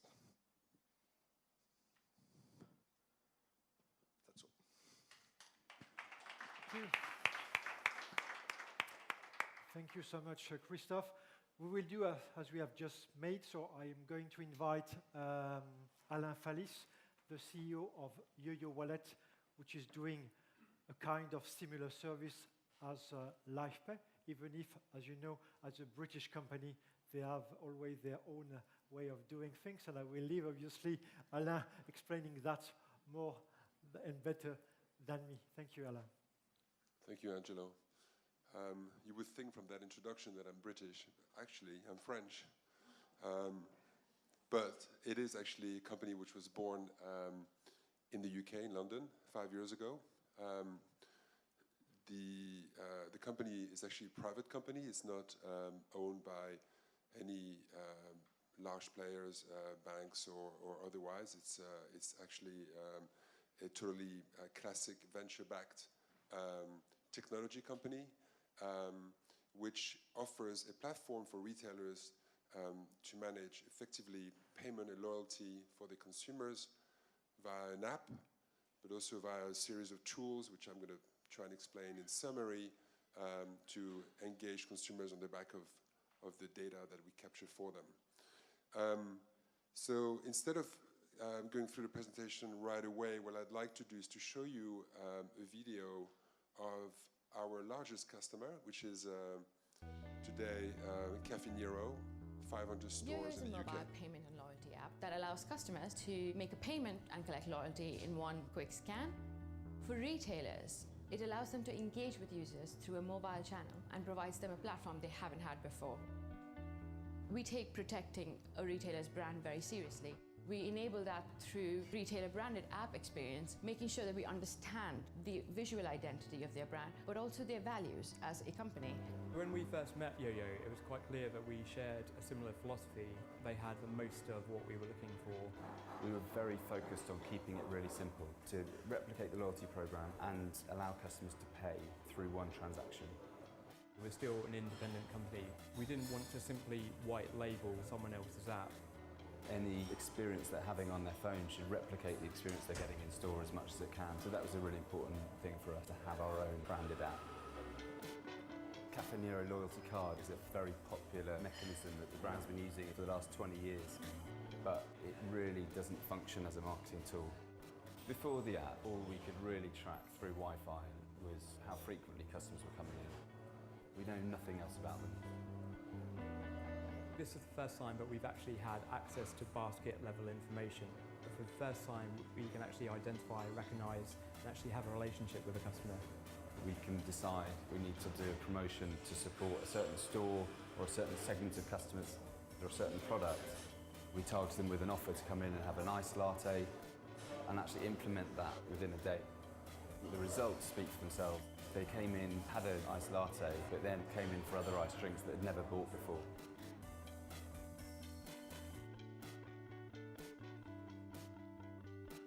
One of the key things that we were looking for is not someone just to develop an app for us and not speak to again. We want to work with a partner from a marketing perspective, from an operations perspective, and work with people who can help us drive that app adoption and the app marketing that we want to do with it. We continually make improvements, look at user feedback to make sure that users keep coming back. We've just been overwhelmed by the positive reviews that we've had from our customers. We work really well as a team with Yoyo, spending a lot of time in the early days mapping that out and really focusing on what that user experience.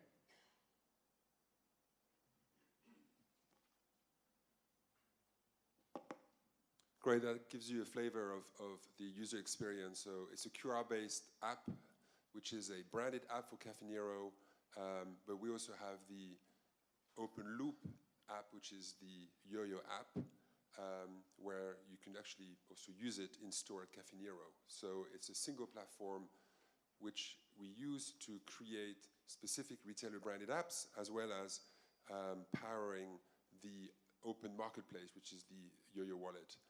Just a couple of stats on Caffè Nero, because it's actually quite a tough customer. It's almost equivalent in size to Starbucks in the UK. It's actually also an international customer with branches also in Poland and Turkey, in the US, and very demanding. I think the interesting thing that comes out of this testimonial is the comment that you cannot continue to treat your customers anonymously. So the biggest problem we solve for them is to know their customers. And that's a problem we've solved for, obviously, a number of other retail outlets in the UK. But that identification of the customer at the point of sale which you're not able to do with a bank card, is the biggest single benefit of a mobile payments app for a retailer. The second aspect is the capture of the basket data, meaning we are able to, at the point of transaction, to link the actual basket data, the purchasing items, to an identity. And that's priceless for a retailer. So after 1 year, we achieved 400,000 registered users just for Caffè Nero. Obviously, these users are now also using Yo-Yo in other outlets. And the share of checkout, which is the most important measure of success for our customers, our retail customers. So the total share of all transactions at the point of sale has now gone from obviously 0% to 12% in the first 12 months. They're gunning for 25%. And this is the customer which knows that there is a direct impact on the top line revenue the more people actually use the app to pay in store. So there's another example here, Palais Organic, which is a supermarket chain of sort of organic foods, which is based in London. So what we've created here for these types of customers, retail customers, is an omni-channel solution. So there's the manifestation of Yo-Yo in an app. There's also manifestation of Yo-Yo through a bank card, and the manifestation of Yo-Yo also for online payment. How do we get the data? It's the starting point very much of the value proposition here. So Yo-Yo doesn't position itself as a payment system, although you pay with Yo-Yo. But we're agnostic to the type of actual source of funding. It can be a bank card, it can be bank direct, straight through payment from a bank account, and it would be different from country to country. But the capture of the data is the starting point, and we capture the data through a Yo-Yo API, which is integrated into the point-of-sale software. And the point-of-sale software are the likes of Micros Oracle, NCR, and myriads of other point-of-sale systems. As you all know, perhaps in this room, it's a very fragmented market. You have national players, international players. The one I've just mentioned, obviously, are the number 1 and number 2 in the market, so they capture a lot of the retail market that we cater for. When we get all the SKU data and the basket data, we are now able to influence customer behavior by effectively using that data to provide insight. So we're not dumping data onto a retailer's lap. What we're creating is we've created a tool that the retailer can use to segment its market, understand its consumer behavior, and also generate campaigns directly.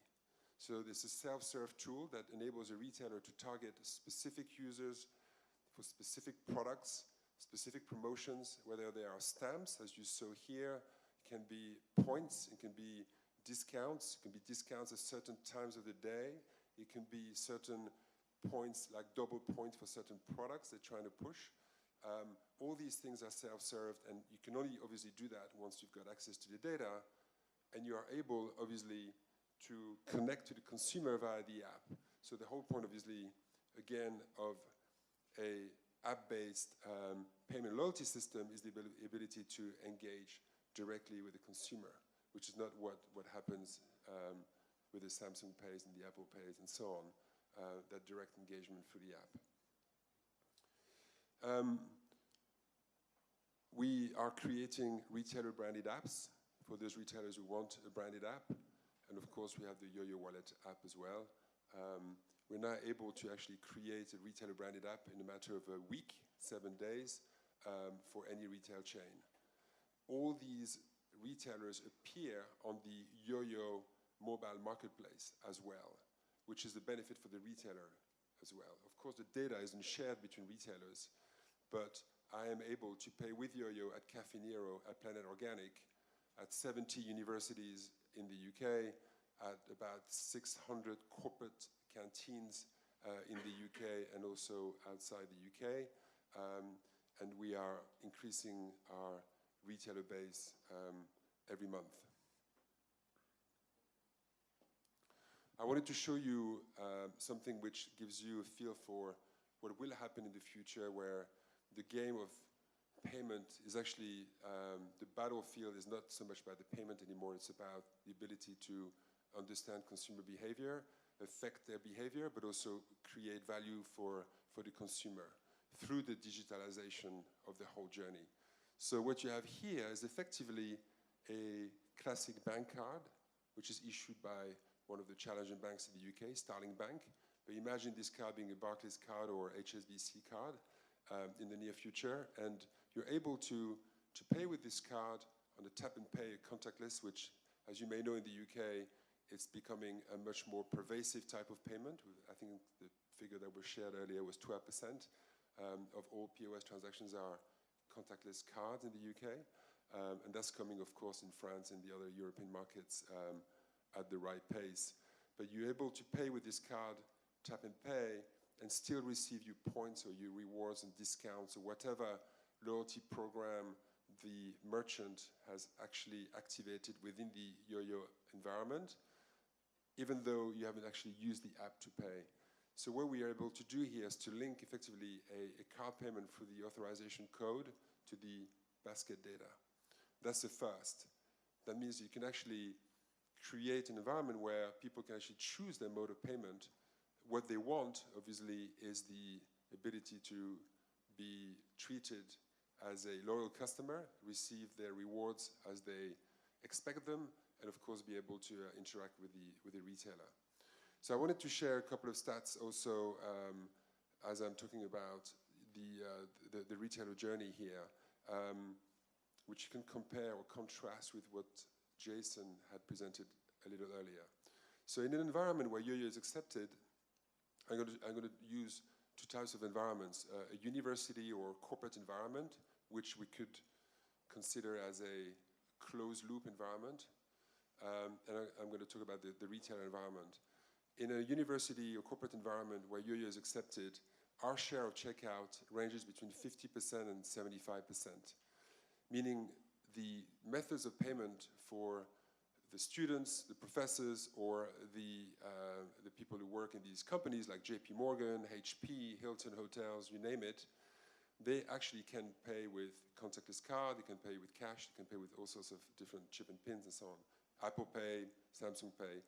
So the reason they pay with Yoyo is simply because we are creating an experience which goes way beyond the payment experience. So it's fast, it's actually the fastest way of paying. You present a QR code, you've seen it, but you've got your rewards, your personal loyalty embedded within the app experience. That's all. There's no secret sauce other than this ability to create a different experience beyond the payment. In a retail environment, share of checkout at Caffè Nero is 12%. As I said, if I'm standing here a year from now, please ask me the question. I think we're going to be between 20 and 25%. Starbucks is at 30% after 7 years. You will see that in environments like Planet Organic, we are already at 22%. So we have a very fast conversion in these environments to mobile payment because of the loyalty. So what we've created here and our strategy is a data-centric infrastructure which is not reliant on the payment rails, because the payment rails today do not transport the data. So we've created through our API the infrastructure to capture the data.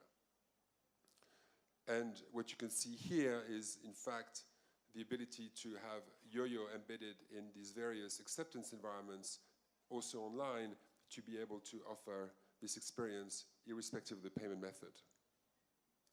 So I will conclude by just sharing a few figures for you so that we can put things in perspective here. So Yoyo is still a very young company, but we've been extremely successful now on the high street as well, after not concentrating solely on closed environments, universities and corporates. So 22 million transactions. We've now passed the 1.25 million users. Our active user base oscillates between 500,000 and 600,000 per month. And the engagement with the app is way beyond what you can expect from mobile banking apps as well. So we are able to work with banks to integrate this experience within mobile banking as well. Thank you. Thank you, Alain. I will ask Christophe to join us on stage so that we can welcome your questions if you have any.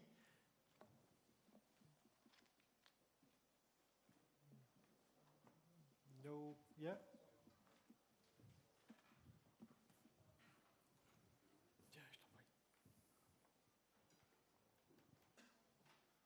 Hello. Question to actually both of you. Yo-Yo Wallet, you mentioned that you're building apps for retailers, and you talk a lot about the Cafe Nero customizing features with Cafe Nero. How does that translate?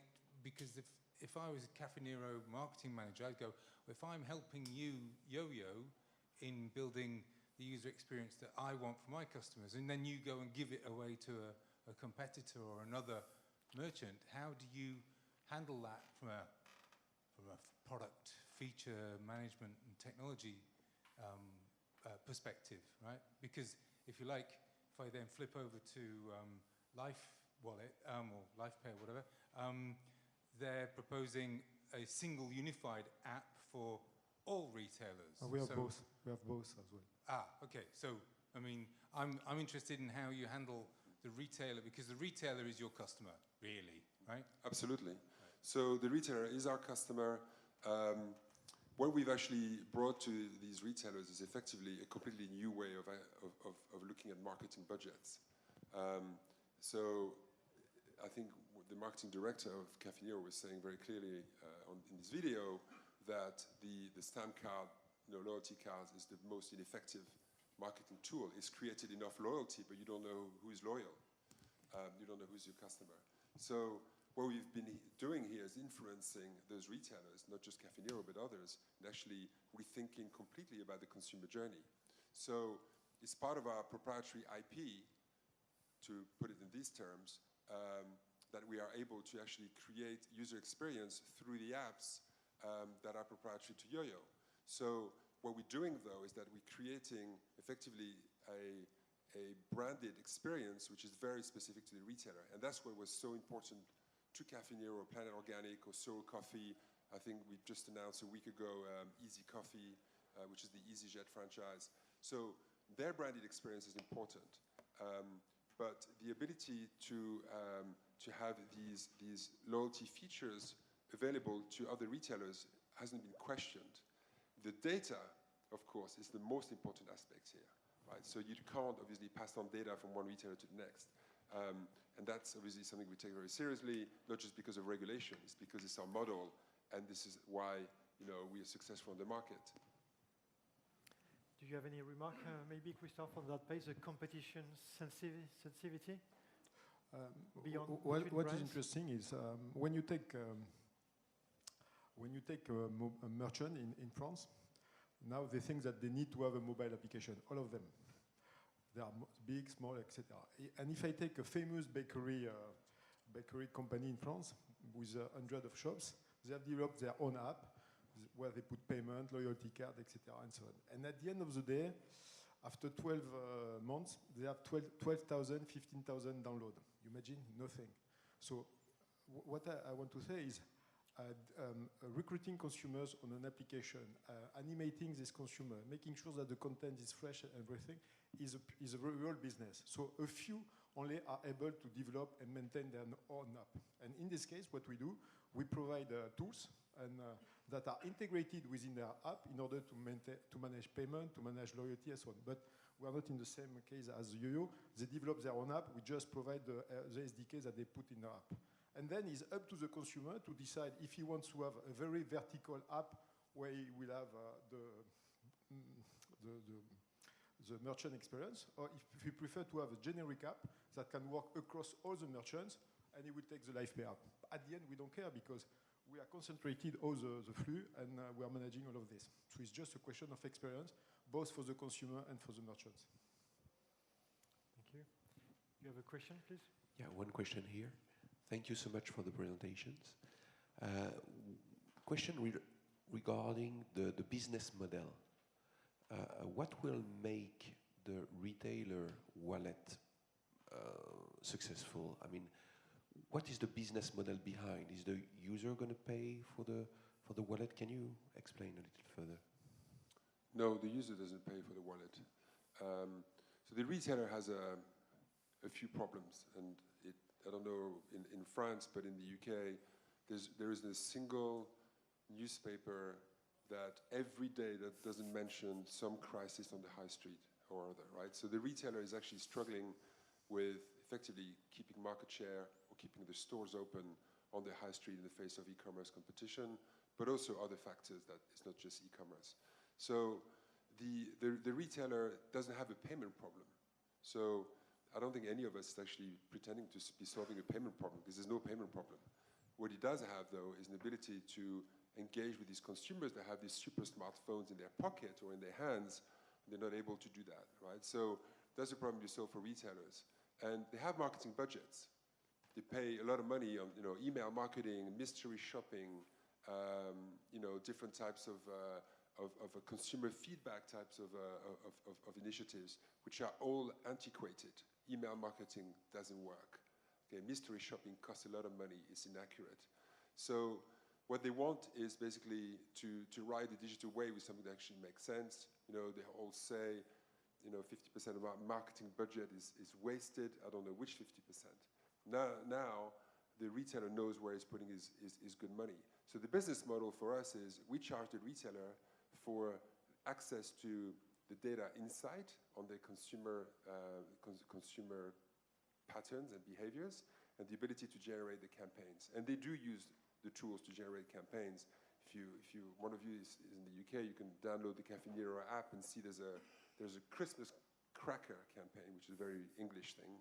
So you make a transaction in the store, you see a Christmas cracker, this thing that we do in the UK around Christmas time. You shake your phone, the cracker opens. You either get a bonus point or a free coffee if you're super lucky, or a stupid joke if you're not lucky. That's the Christmas cracker sort of concept. So these things actually drive app usage. They drive app downloads, they drive app usage, and they drive directly revenues. So we charge a SaaS fee, a monthly fee, for the benefit of using that tools and accessing that data, and we charge a transaction fee as well. Thank you. And your business model, Christophe? It's not too far away from this one. So there is not much money to make on payment. If you are in this business, you know that the rules are quite clear. So we are making money, as Alain said, so on the different tools we provide in order to manage the community of users. So when you create a campaign, so today they are spending this money. If it is not with us, they are spending it with Facebook and all the people providing this kind of interface.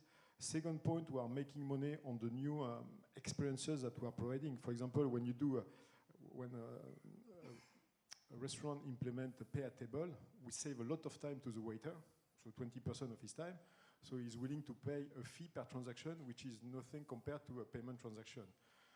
And like this, we have plenty of features and services where we pay for transactions. So either is related to the transaction, either is related to the consumer knowledge with all the tools that can manage this consumer knowledge. So they are able to delight both consumers and merchants, and so merchants are happy to pay for the services you are currently providing. I have a question. So you mentioned that YoYo, and probably LifePay, if I well understood, is an enabler and a brand. On the long run, how do you see yourself evolve? As a brand, both, or? So you will see YoYo. So if an app, you see an app in the UK, like you're going to download very soon a So Coffee app, for instance, it's powered by YoYo. Simply, you see it is there. If you are using both YoYo or Caffè Nero app, you would see that it's actually the same account. It's a dynamic QR code, but I've linked my debit card, and you will see it's the same debit card. So if you download effectively the two apps, it's the same account, same platform. You will see YoYo in mobile banking apps as well. So the ability for a bank to be able to engage with the consumers in a much more clever way than they've done so far by incorporating retailer loyalty within the mobile banking app as well. So you see powered by YoYo within the mobile banking app. And then we are obviously working with different parties on the EPOS side as well. So the brand in itself, it's obviously the manifestation of the marketplace, which is the YoYo marketplace, mobile marketplace, as well as the powered by YoYo within these different environments. So you will see YoYo in different variations. Yo-yo inside. It reminds something. Yeah. Christophe, it's the last word for you. Yeah, in fact, what we see, so we see LivePay as an acceptance brand, so because we don't think that you will have plenty of QR code everywhere. And then the LivePay services, they are accessible either via our app, of course, but also within the merchant app. And what we have done already, you can also access it with the banking app. Because, for example, if you want to manage a money pot, the services has been made available within our banking partners, which has an app and where you access the services. But at the end is LivePay services, which are you can use anywhere, either from a merchant app, a banking app, or for our app. So thank you again.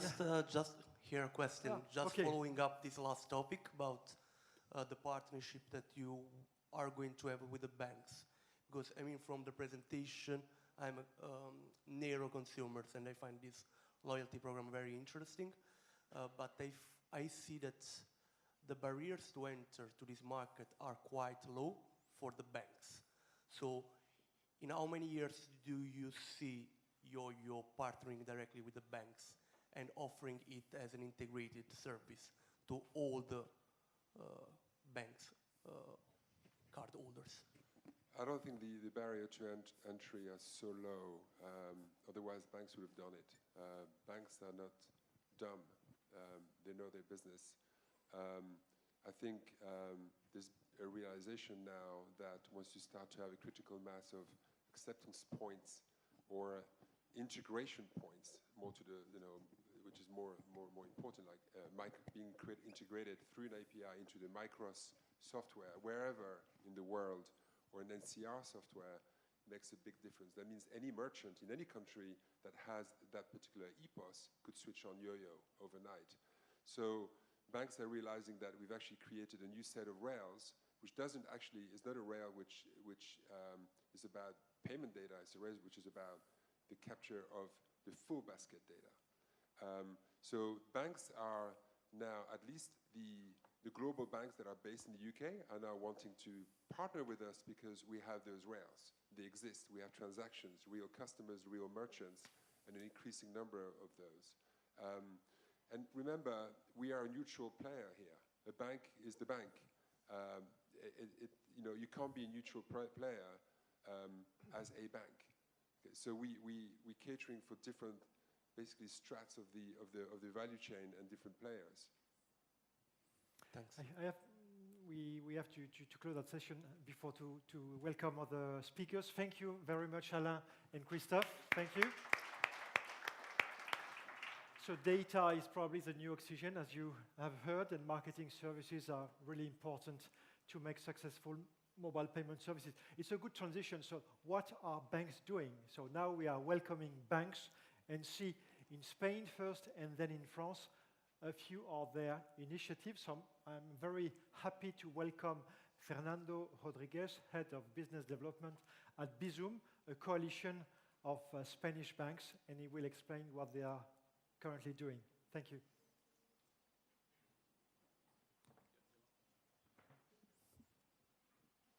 Good afternoon, everybody. Thank you, Angelo, for your presentation and for inviting us today to the organization. I would like to talk about Bizum. Bizum is, as Angelo said, is a Spanish company founded by 26 banks in Spain. It's a history of successful collaboration and innovation among banks, among incumbent banks, incumbent players in financial services in Spain. It has been an intense journey for just 2 years, and I'd like to give you some hints about our lessons learned for these past 2 years. Okay, so first of all, a bit of context. There are different solutions in Europe as well as Bizum, similar to Bizum, that they offer account-to-account payments using your mobile phone. Sorry that I haven't shown all the solutions that you may find in Europe up to date. I know in France you may have Palais, but these are solutions that started as P2P. Okay, so As you may see, there are a few number of them in Europe. They are starting to grow as P2P, just using your mobile phone as the key identifier to trigger the transaction. I would like to point out that there might be 4 factors that are causing that accounts are getting bigger and bigger on the payments today. The first one is regulation. All of you have heard about PSD2, where banks will need to open up their accounts and publishing APIs. So this is a trend that is getting more traction, and Bizum is on this path. The other thing is that there is an institutional support for triggering payments with accounts. As you have heard about SEPA standard, immediate payments, ISCT. And the other thing is that the interchange fee is regulated, and regarding transaction with cards, it's very limited. So banks are trying to go forward on different scenarios as with accounts. The second one is the demand. I think mobile first is a motto that everybody has heard here. Everything happens with your mobile phone. Before Jason commented that everything that you could do before with multiple gadgets some years ago, everything happens with your mobile phone, and as well with the payments today. The other thing is that cashless is king today. I know that cash is still king, but cashless is a trend that is going very, very powerful. For example, in Nordics, where they have already, they do not coin more cash. They are going more into the digital arena. The other thing is market. During the past years and with more intensity next year, when the PSD2 is live, fintechs are coming to the payments arena. So banks, incumbent players, need to find different solutions in order to be present with the users. And the account is something that they are delivering and trying to get more traction. And the fourth one is technology. As I mentioned before, there is this SEPA standard, which enables all these transactions around Europe, and also that it's enabled UX. That the UX every time is better. You can do more things with the UX and try to convince more users, providing frictionless UX. So what is Bizum? Bizum is a Spanish account-to-account solution, just using your mobile phone number as identifier. We have listed here 5 main attributes in Bizum, and we ask our users about which they consider the most value attributes in Bizum. The first attribute they consider was real-time transfers. They have the money in their account just directly with nothing. They don't have to pre-charge anything. Directly, the money is debited in my account, and I get credited with that money. The third one is user-friendly. It's very easy to use Bizum. You only need your banking app, and I don't need to give any details to the bank in order to use Bizum, since they already have my information. And the fourth one is that it's a secure payments, since I am using my banking channels. The second one is something that we cannot deliver, that our users told us that it's a free service. We cannot do that because that's on the bank's side, that they decided to offer Bizum as a free service, but we don't know about the future. So the next slide is about which are the layers in Bizum. There are 3 layers. We may find at the top of them the customers and merchants and the NGOs. And then we find the competitive layer, because every bank offers Bizum in a different way. We have regulated some standards, but they offer a specific UX. Then we may find the collaborative layer, which is Bizum. You may find 3 pieces. The first one is the rule books. That's something that's easy. We define them, and banks should stick to that. The other one is technologically speaking easy as well. That is the infrastructure, the directory that links phone number and account. And the piece one, the central one, is that I think this is the hardest one, the brand one. Launching a brand and making the people aware of that brand is very hard today. So that's something that we have got thanks to the word-to-mouth approach. Something that we cannot, we deliver this service that the people is willing to use, and they are convincing their friends in order to work with it. As a matter of fact, more than 80% of our users would always recommend Bizum to their contacts. That's how Bizum has been forced around in these years. And the bottom layer is the clearing and settlement house that runs the operation.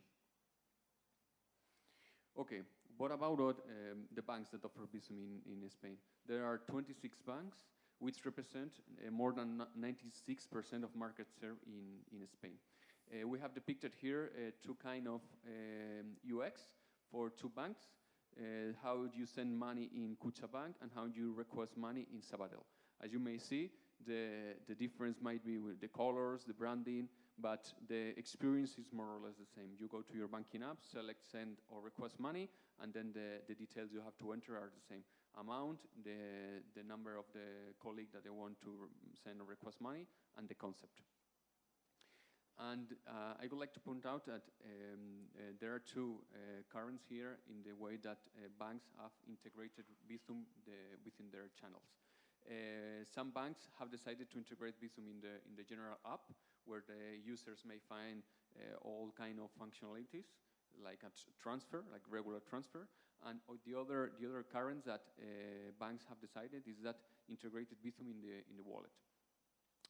This meant that Bizum is more focused on the payment arena, and you may find Bizum as well as NFC payment, cardless AMT withdrawals, card management, or partial payment permits. That's something that you may find on the banking wallets in Spain. But the truth is that Bizum is the most successful one within all these functionalities.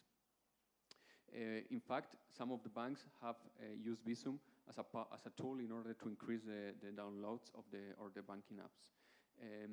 I think Jason commented before, which is the percent of the mobile transaction that happened in the POS in store payments, and in Spain last year it was 2%. But for that 2%, more than 90% happened with Apple Pay. So the rest 10% it's among Samsung Pay, Google Pay, and the banking wallets.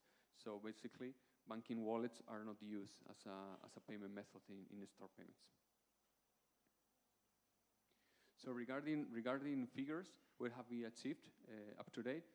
Bizum has already 2.3 million users in Spain, and the last month pace registered more than 160,000 users, 1.5 million transactions, and 75 million euros moved. This means that the trend is growing. More people is aware of Bizum, and they are registered month by month. And regarding the activity, 40% of our users are active on a monthly basis, and more than 55% of them are the same on a quarterly basis. We also have asked our users regarding the main uses that they do with Bizum. Half of them use Bizum for dinners, tickets, movies, theaters, and Netflix services like Netflix or Spotify. 4 out of 10 use Bizum for serve presents, like in birthdays or weddings, and the rest of them use Bizum in trips, or if I want to buy a second-hand item, just I paid with Bizum, since I do not need the account number of the other person, just the phone number. So which are the next steps for Bizum? As I commented before, Bizum is a P2P service, but we are going into different use cases, and the first one we are facing is e-commerce. Bizum, according to we are compliant with PSD2, and we have depicted here UX, which is the journey of the customer. When they go to a website, they find Bizum as an accepted brand in the store.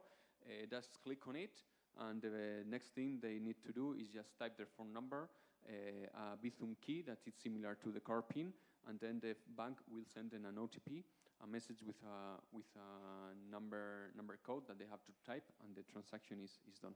We have tested this UX with different customers, and they told us that they need half of the time they take with the credit card in order to type all the details and the CVV and the expiry date. And also, we have asked them about which is the potential evolution of this UX. They have told us that we need to focus on bringing the same UX that they have on the P2P going to the B2C. So imagine that the merchant is requesting money to myself, and I only need to go to my banking app and accept the money that that merchant is requesting me. That's something that we are working on for the next year. And as a conclusion, I would like to point out, and I said in the very first minutes of the presentation, that Bizum is a successful story of collaboration and innovation among Spanish banks. We took this as an integral project, with compliance, with legal, with marketing. The other thing that I would like to point out is that we focus on the very early stage of Bizum in getting critical mass on the P2P field. So this would be that the customers that decided to join Bizum in their very first stage, they would jump to other use cases, and there are other customers that they are not wanted, they don't want the P2P, but they will go to Bizum for the e-commerce use case. As I mentioned, the next challenge we are facing is the e-commerce. It's a tough landscape. There are multiple players, but we think that with a good UX and getting relevant merchants in Spain, we would like to increase and spread the acceptance of Bizum in the following years. And the future to come, we will be building an ecosystem around Bizum, not only focusing on payments on the banking apps. We would like to launch a different app, a specific app for Bizum, where you may activate it regardless your bank. We also would like to open up with APIs, so you may trigger a Bizum payment on any other channel.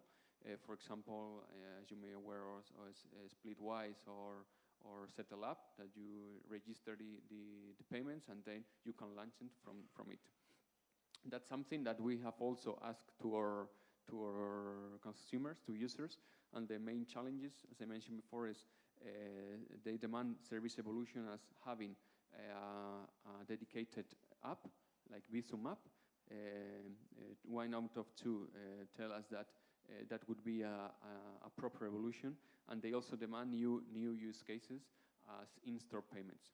That's something that we have in our roadmap, but we are still working on it.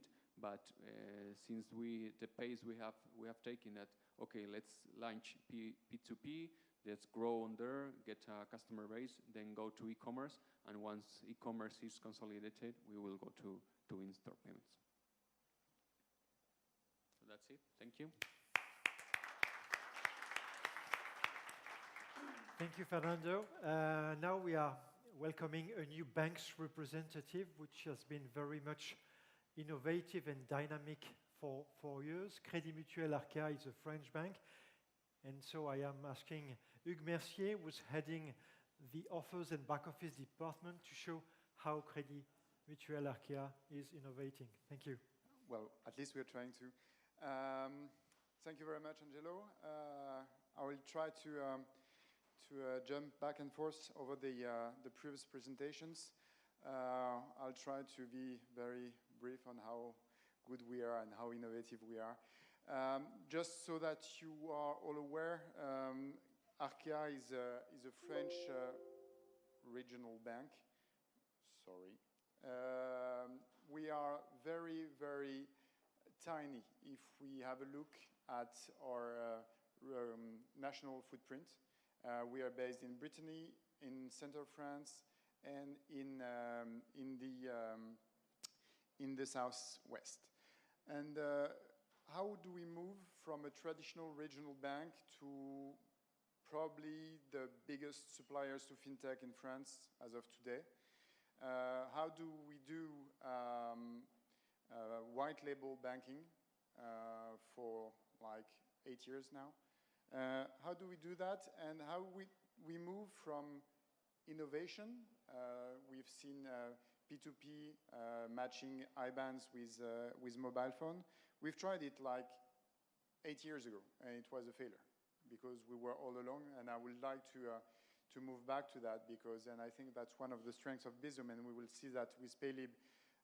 The strength of such solutions is the mass market, its providers, its shareholders at some point, and what we see also is the fast-moving ecosystem we're in. It's we'll see what we launched. It's moving very fast. So Arkéa is basically based in these areas in France. It's really a traditional bank from the beginning, you know, retail banking. And we've moved traditionally, well, not traditionally, but over the years, from retail to online and banking services. So basically, what we do is over dozens of subsidiaries, we invest in fintechs. We partner with them based on the top 3 retail networks you see on the left of the slide, with Fortuneo, the second largest online bank in France. We invest and we bought Litchi and Pumpkin, which was the first able to basically transfer money for third parties with MangoPay. We bought Pumpkin. We created our own fintech, which is Max. We will come back to that later, which is basically our own internal incubator, which is live and offers several interesting features on the market. All of that, because we are in the payment business, is based on the assumption that we are basically plumbers. What we do is having the right network, and we try to maximize the return over the network, over the plumbing we have, to reach as much transactions, as much volume as possible. And this is what we do on the right side of the slide.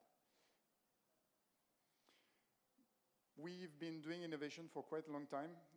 I wanted to show you, especially for the non-French people, what a Minitel looks like, which is over there. It was basically before the internet, quite a while ago.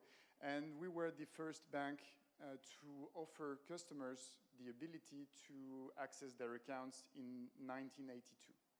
And it was kind of a revolution at the time. I think that 4 years later, people were able to have stock valuation and orders on the Minitel. And because we are coming from Brittany with a tiny market, and we wanted to offer several possibilities, several alternatives to our customers, and with the appetence, with a strong geek culture, if I might say. And that led us to these innovations, home banking in the 90s. We were the first bank to have our own internet site with transaction services. The first bank on the iPhone in 2009. We do some stuff that are not really successes, like the Google Glass, but still we were the first one to have our app on the Google Glass. But it was fun, actually. And what we see is that the innovation culture, the time frame we had over the last decades, the 90s and the year of the 2000s, just really ramp up. I mean, the innovation is pursuing at an increasing pace, and this is just an overview at what we did over the last 3 years. We developed a 100% online mortgage process, which is not payment, but it's still very interesting from a transactions perspective. We were trying to do some proof of concept around blockchain and KYC, things that we can see now. We developed our own HC payment solution with Paylib. We'll come back to that later on. And the first one to have our own biometry solution. Of course, not our own, the one of the phone, but still the first one offering Android users to pay contactless with their mobile using their fingerprint. And in 2017, we launched this solution for Android, Apple Pay in December. In 2018, Garmin Pay, Fitbit Pay, Samsung Pay. We're the first bank to issue an instant payment in France on the 19th of July. There are still only two banking groups connected to the IP platforms of State in France as of today. The coming weeks we'll see more. And we will set up in 2 weeks' time the first Palais P2P solution with IP protocol. And that's what I want to talk to you about. Is basically what we did was the exact opposite of Bizum. But at the end, we're converging. Opposite because we started from pure card payment, actually e-commerce, basically, with a one-click button enabling users to pay with their address mail, basically. And it's over Palais with the French initiative that is now covering 95% of the retail market, basically. We are with the 7 top French banks or French banking groups. We moved then to HCE solutions for Android users, the one I presented you. And we are then moving to P2P. So basically, what we see is that starting from kind of smaller market, because card payment, it's probably a tougher market to penetrate than P2P. I mean, we can compare our figures afterwards, but it's presumably harder because card solutions actually work quite well. So we created our own customer base with lots of efforts. And we are at a time where we find that moving to P2P is actually the way to gain more traction and gain more customers.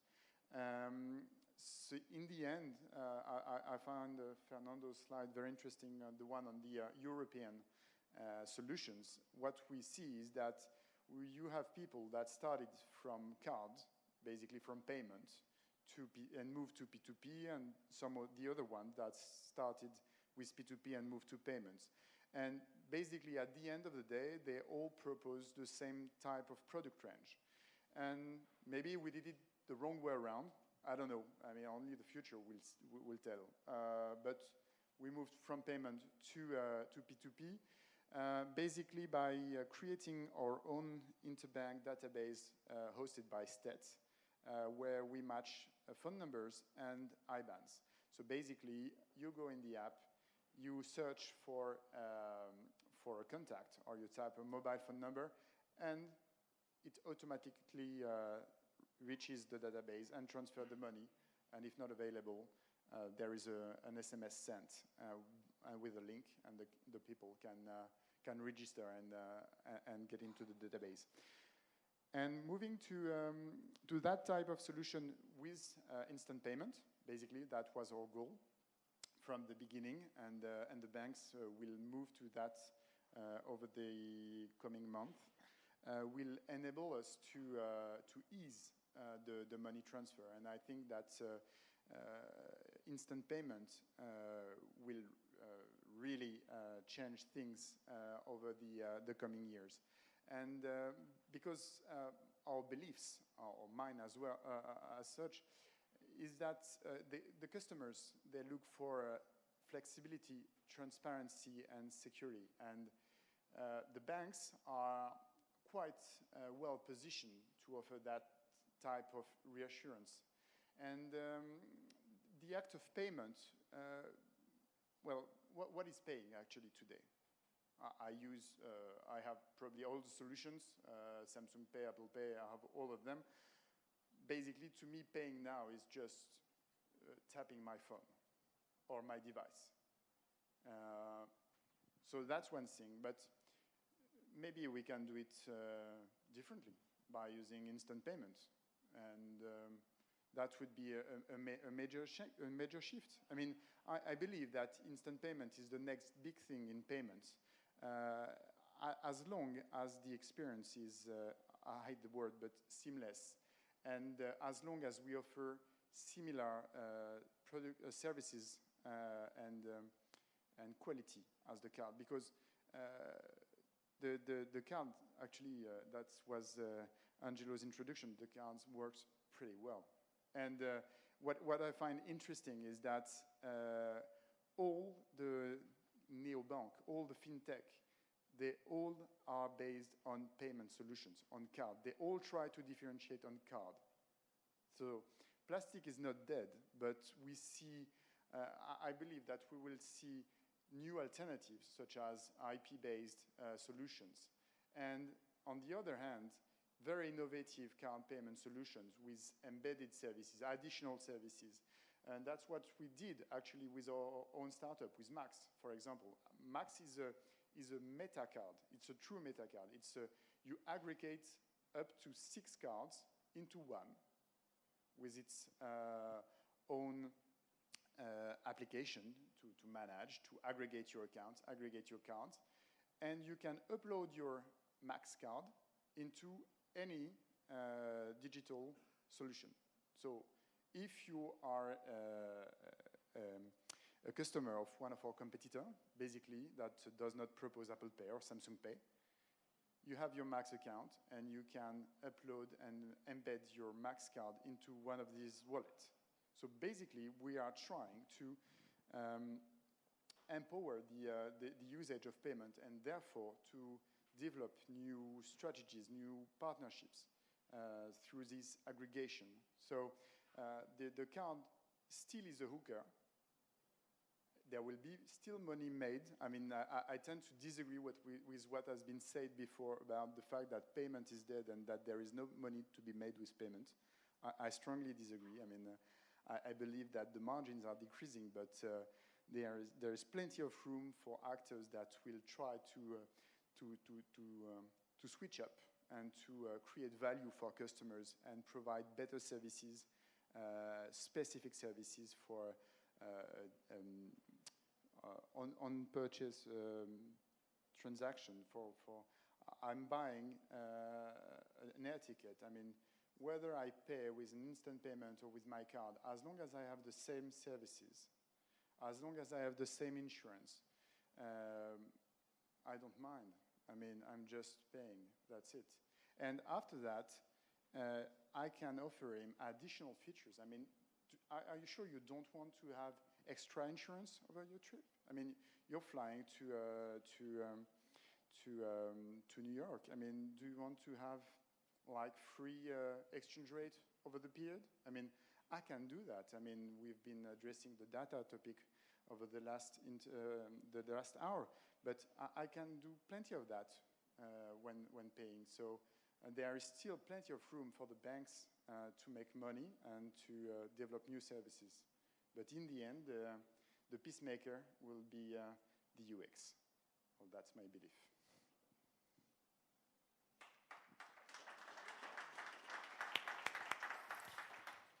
Thank you, Hugues. Please, Fernando, come back on stage so that we can welcome your questions if you have any for bankers. So they are not died, as you have just seen. They have also their muscles, and they can show that they can cope with your requirements and cope with competition. Please, Didier, on the left side.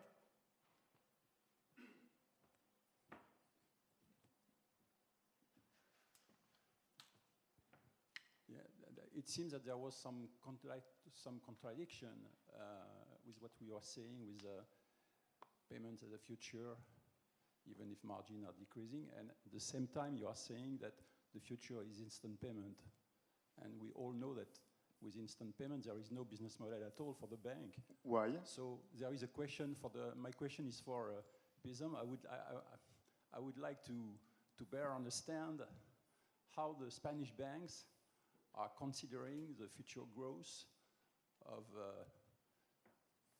Bism payments towards in-store payments, because I consider that they are at the same time disrupting completely and they are profitable card business model. Mm-hmm. Well, I think that basically the account is a payment method that does not have interchange fee right now. So The projections that we have made is that the account payment is competitive with a debit card, but not with a credit card.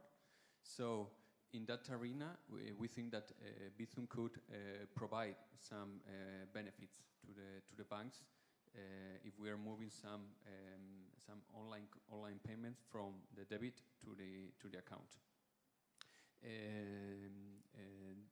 That's something that I think that the banks are trying to not get rid of the international brands as Visa or MasterCard, but I think that's something that it's kind of a defensive mechanism to have your own issuer product, so your customers will use it. So you may charge in the future. You don't have the technical fees that right now you have with the international brands, so you may apply all different fees that right now are not in place. And we have a particular business model where the banks earn money if their users use Bizum on an online payment. Yeah, but there is a cost for all these infrastructures. Somebody has to pay for it. Either you subsidize it with the bank's joint venture, or you have interchange like we have in the cars, because all these infrastructures need to be paid for, and the interchange was the fuel for the card business. So where is the business model? Well, I think this is a mandatory. So going to the instant payment, to going through SEPA Inst is a mandatory request. So in Spain, at least, the Central Bank of Spain told all the banks to adhere to the system. So once you have adhered to this system, just why not provide value-added layers to that? So that's something that we are trying to provide with Bizum. Yeah. We are only at the beginning of the story, and I would like you to react for the business model. Yeah, there is just one thing that struck me with what you said. I mean, why would IP be free? Why would instant payment be free? Because card is ad valorem fees, while direct credit are fixed fees and very low fees. So, and we all know that P2P is a non-economic business model, okay? And it will be exactly the same, and you will have a strong pressure from merchants, starting with a big distribution, to move towards instant payments. Of course, they will delight it. They will like it. Yeah, you will be sure the fight will begin with the merchants. Yeah, they will come to you. That's because you're trying to compare a business model based on the acquiring side for the card and the one for SCT, where it's the issuer that is basically paying and covering for the fees. You could mix the two. I mean, if P2P, which is basically designed for small individuals, if it's free, and it's not but what... cards are becoming free, but for the banks, for the moment, they are not free, okay? So yeah, our cardholders are paying. Yeah, but we are still making money with it, so... Exactly. Exactly, that's what I was saying. So, let's face it, why could... answer. Because there is value with instant payment. I mean, why would a merchant not pay to be paid with instant payment? I mean, he has the credit. I agree with you. Time. No, I like instant payment. I think this is the future. I agree with you. But my point is that how you as a banker, I don't understand why you are pushing so strong. So I'm just waiting for your board to look at the business model and ask you for some details about the figures. I can tell you our business model is, we should be making money, and we do not do plumbing for free. What we think is that when you have shifts like that on the market, either you're the first on the train or you just missed it. So, but that's because we do business for B2Bs. There won't be any differentiation factor with instant payment. Everybody will be exactly at the same level. All banks will go to it. And so we all know that payment is not differentiating. You'll see. I tend to disagree. I mean, there are only two banking groups that are proposing instant payment today. In France, at least. In France, huh? In France. And one of them decided to have the issuer, the client, paying €1 upfront for each transaction. We decided not to. I mean, we have different strategies. But you see, with only 2 players, you have 0, 1 euro. I mean, whether we will stay with 0 euro, it's a question mark. Whether they will stay with 1 euro per transaction, which is huge, by the way. Will you pay 1 euro to issue an STT? Okay. But that's what they are doing. And we see the usage, because being 2 on the market means that every transaction they are sending and that are shared on state arrive to us. And I can tell you that we've seen cars bought for 15,000 euros, which is the maximum limit of instant payment in France. We've already seen that. We've seen that on a Saturday. We've seen that, and it has values. What is the different options? To pay 15,000 euros with a credit card? I mean, you have to call your bank first to have your limits moved up. And the other solution is to have a banking check. I mean, it will cost you about 30 minutes of your time just to go to the teller. We sell it 13 euros to the end customer, and it takes more or less 20 minutes in front of a cashier just to have the operation made. So 13 euros, 50 minutes of your time compared to 1 euro. Yes, there is value. Indeed, it depends on the cases, and I think there are room for different options, as we said before. It may be cards, it may be accounts, it may be B2C, C2B, C2C, and according to that, I think you have to shape your own payment solutions, as we have said, and depending on whether you are a bank, a retailer, or web giant, you choose, let's say, the route which is more convenient to you.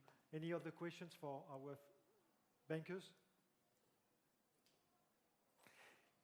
The last one from my side. So Bizum, Paylib look like similar services. So I guess you would like those brands to become larger brands in terms of usage and becoming ideally universal, P2P, in-store, and a remote payment solution instead of using Apple Pay, Samsung Pay, or others. So do you think banks will always agree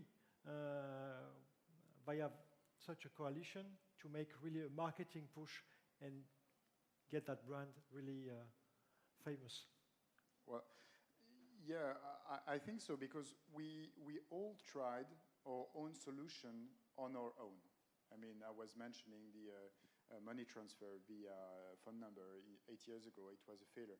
I mean, all French banks tried it, and no one really ramped up. And what we see with a joint venture such as Paylib, and I will not say for Bizum, but I guess it's the same, our strength lies in our ability to address a very vast market share of the customers, of the users, and to be able also on the acquiring side to be a prescriber to these solutions. Your view? Well, in my case, I think the main challenge is just not providing a standalone solution, just going for a strength the coalition that the banks have initiated with Bizum, and why not just, for example, just developing one unique wallet that maybe it could be a Bizum wallet where you can add any of your banking cards or any of your banking accounts and use it to pay just with that only wallet. I think the mental space on the consumer is limited, also as the memory on your phone, and just having just this only app to make all the payments, it could be the solutions. But it was a hard road in order to get all the banks to agree with this project. There are some other challenges to achieve, and this one is for sure. Yeah, for big sure. one. So die are not cast, and the story is not written. So thank you again, Hugues and Fernando. Last but not least, now we are welcoming Tomasz Sekutovic from Poland, and he will explain how mobile payments is working in Poland. While Alain Fallis from YoYo Wallet was talking about Cafe Nero app, he showed me. Did you show me? I have still this one, the Caffè Nero. So there are still some improvement to be paper done. solution. So, welcome to Poland. So, thank you, Angelo, for inviting me. I will try to be very consistent. I know that it was an extensive session. I just like to tell you about the success story, because certainly Poland with the mobile payment, in my view, and I hope not only with my view, is a success story, and I will try to tell you why is that. And there was a certain circumstances why it happened. But just to, if you can imagine that in 1990, literally, in Warsaw, there was only 5 merchants, or literally hotels, accepting credit card. And I will show you what is now, and what would be hopefully in the future.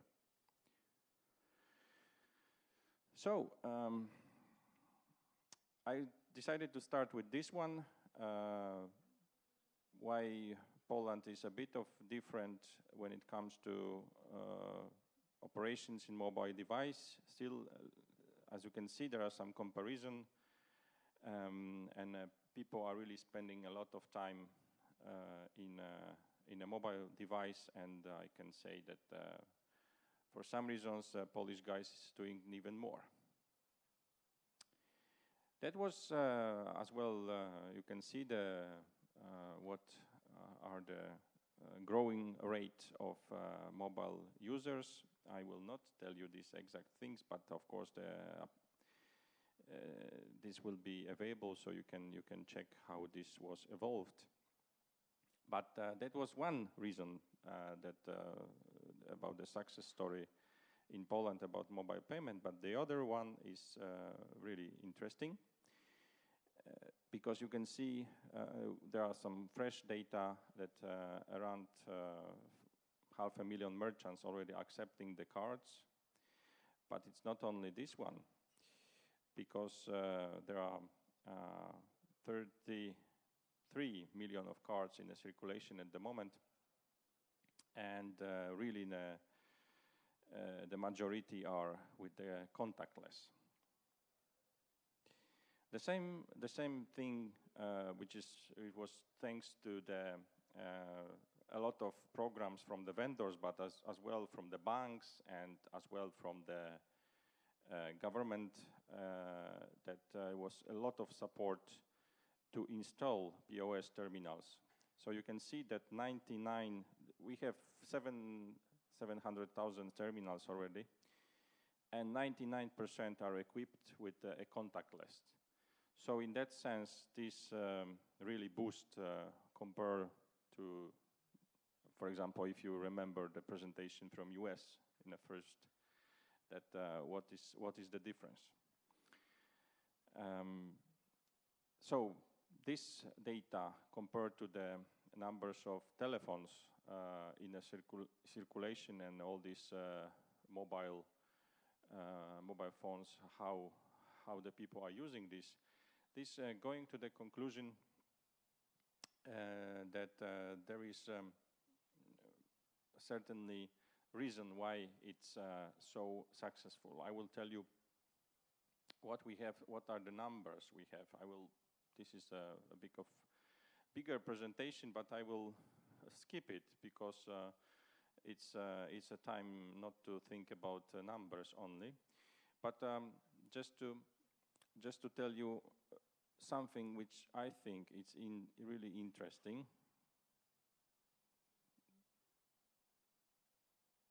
This one.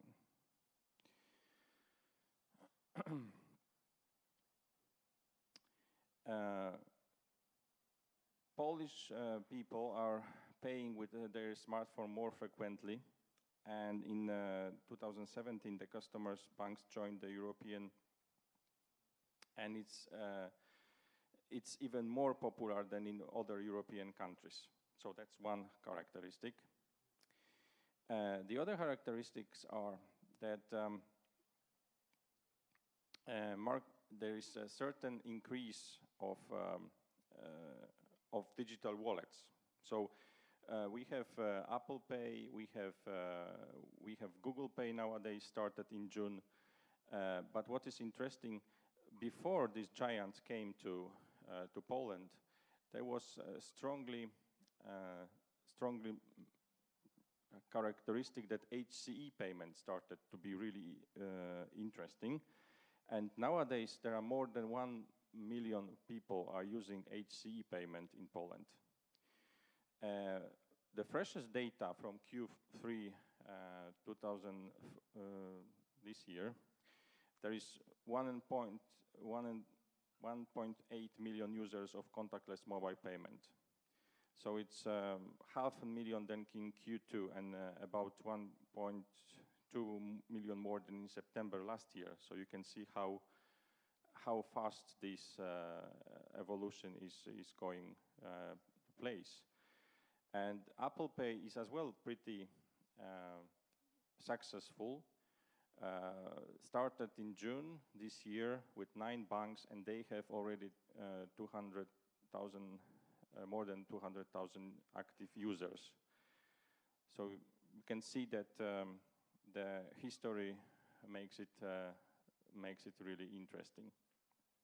So what I like to say is that, but there are still a lot of room for this kind of, as I said, for this kind of, we have a lot of people who are using frequently mobile payment, but as well contactless payment. So when you go to whatever Polish city, if you see the people are paying, they certainly are paying contactless. So it's amazing how the behavior changed. Even though that I'd like to tell you that still there are more than 50% in Poland are used with the cash. So still it's a cash country. So you can see from one side there is this kind of initiatives that certainly a lot of people are using this, but still cash is there. There is a program in Poland which also interesting to mention, that the entrepreneur can receive for free for 3 years POS terminal just as a subsidy for this particular program. But this really enable as well rural areas outside of the big cities that people are starting to get used to payment. I think that there are still many opportunities with the payment, with the combination, with the loyalty cards, or not only the cards, but as well wearables. So people really want to utilize the infrastructure which is in place, really. Plus, mobile payment as is can be combined with several additional marketing campaigns. So I believe that the combination, this instant payment plus these what we have, these big giants introduce, is simply the people by the end will decide what way of payment they will do. But from my perspective, important is that the basic infrastructure need to be in place, because otherwise we are not able to really pay as we wish to pay. So as you can see, that was the success story. After 30 years from 5 places in Warsaw, now there are 700,000 POS terminals that you can pay. I have exact statistics about the banks, how they are evolving with this. This is another also mentioned initiative about P2P payment. Some major banks did it, and it's very popular in Poland, called BLIK. E-commerce and POS terminals and also ATMs, so you don't need to have a card actually to retrieve. It's pretty popular because people, when they don't have a card, they can go and have a certain mobile application and generate the code and instantly receive the money from the ATM. Interesting that some youngsters really heavily using this way of using this BLIK. I have, of course, more data about the BLIC, but maybe it's not yet, it's not good at the moment to do this. As you can see, as well, success story, the BLIC users or total numbers of accounts. So you can see as well that people are heavily using not only, let's say, card present or mobile payment only with the card or present to the POS terminal, but as well with the other ways. Yes, we have as well a lot of initiatives when it comes to the fintech and this kind of stuff and how to onboard the customers. So this is one of these initiatives we have. So for interesting people who want to see, because it's quite interesting that the people are creating accounts on the move. So this is one of the things that interesting to see. So thank you very much. I'm happy to answer the questions about Poland. I really contribute a lot of these projects from the first Magstripe card, EMV card, and mobile payments. So I'm happy to answer your question about the Poland, the Polish market. So thank you very much.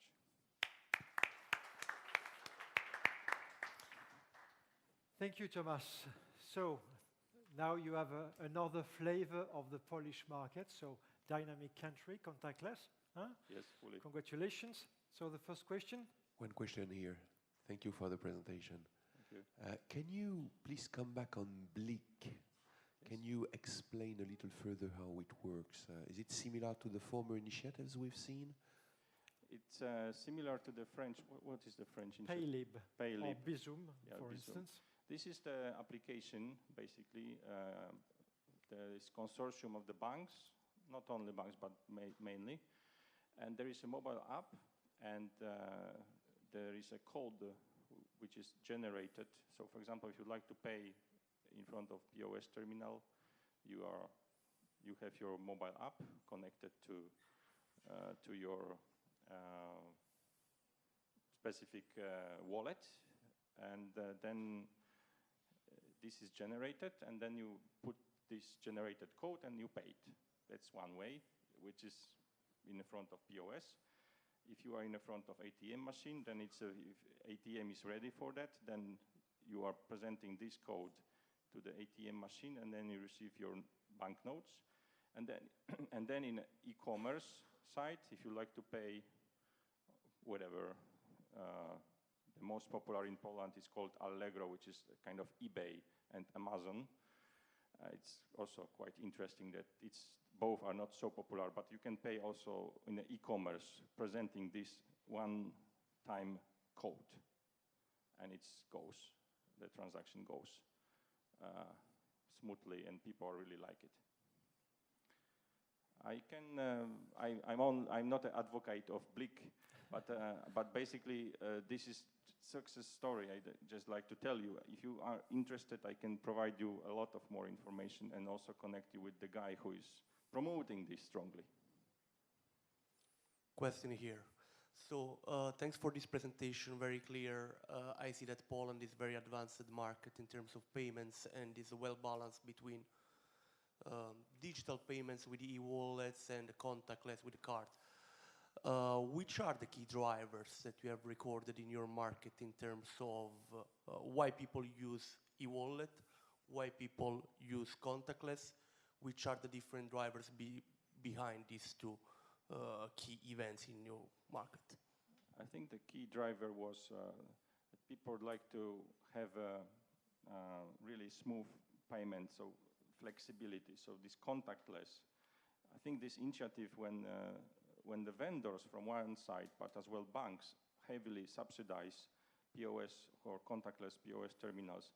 We must remember that Poland was really happy, or the banks was really happy quite a long time, because the interchange fees was pretty higher than nowadays regulated by EU.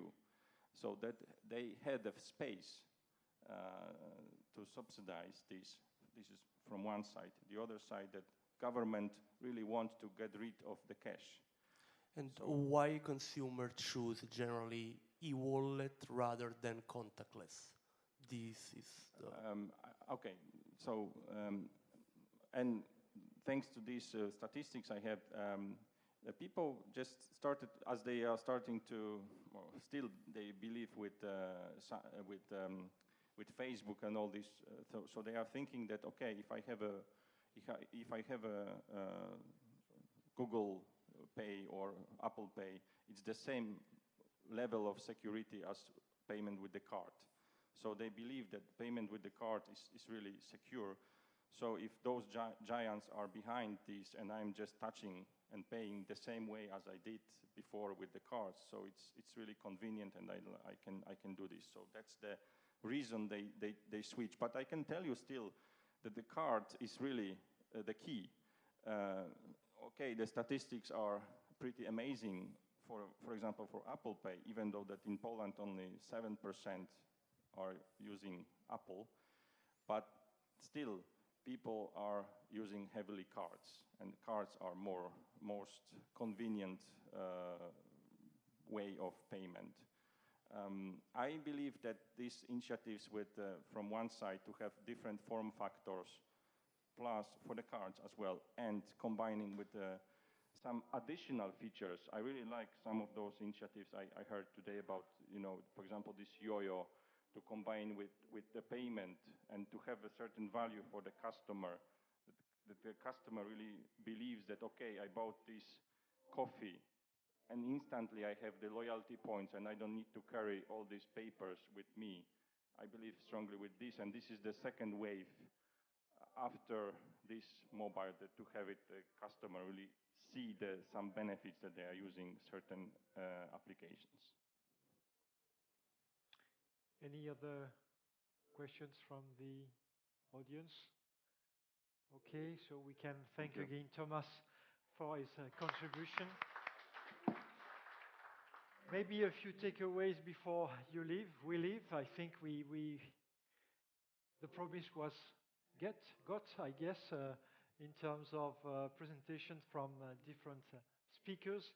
We have seen the differences and the commonalities between geographies, between stakeholders, between the famous cowboys I mentioned at the beginning of my presentation. So to make it happen, I was thinking about mobile payments. Obviously, we have to align a series of key success factors. The brand, added value services, a certain or large acceptance network, and added value services. And obviously, user experience has been impeccable. And obviously, you have to bring additional benefits towards the well-established payment methods, especially in major countries. And I think we will have in the coming years examples of what was wrong, because failure is also an option, and was obviously right, and we'll see in the future, and maybe in other occasions at TRUSTECH in the coming years, what has happened. Thank you very much for your time, and I hope you will have a nice journey back and a third day of interesting networking and conferences. Thank you.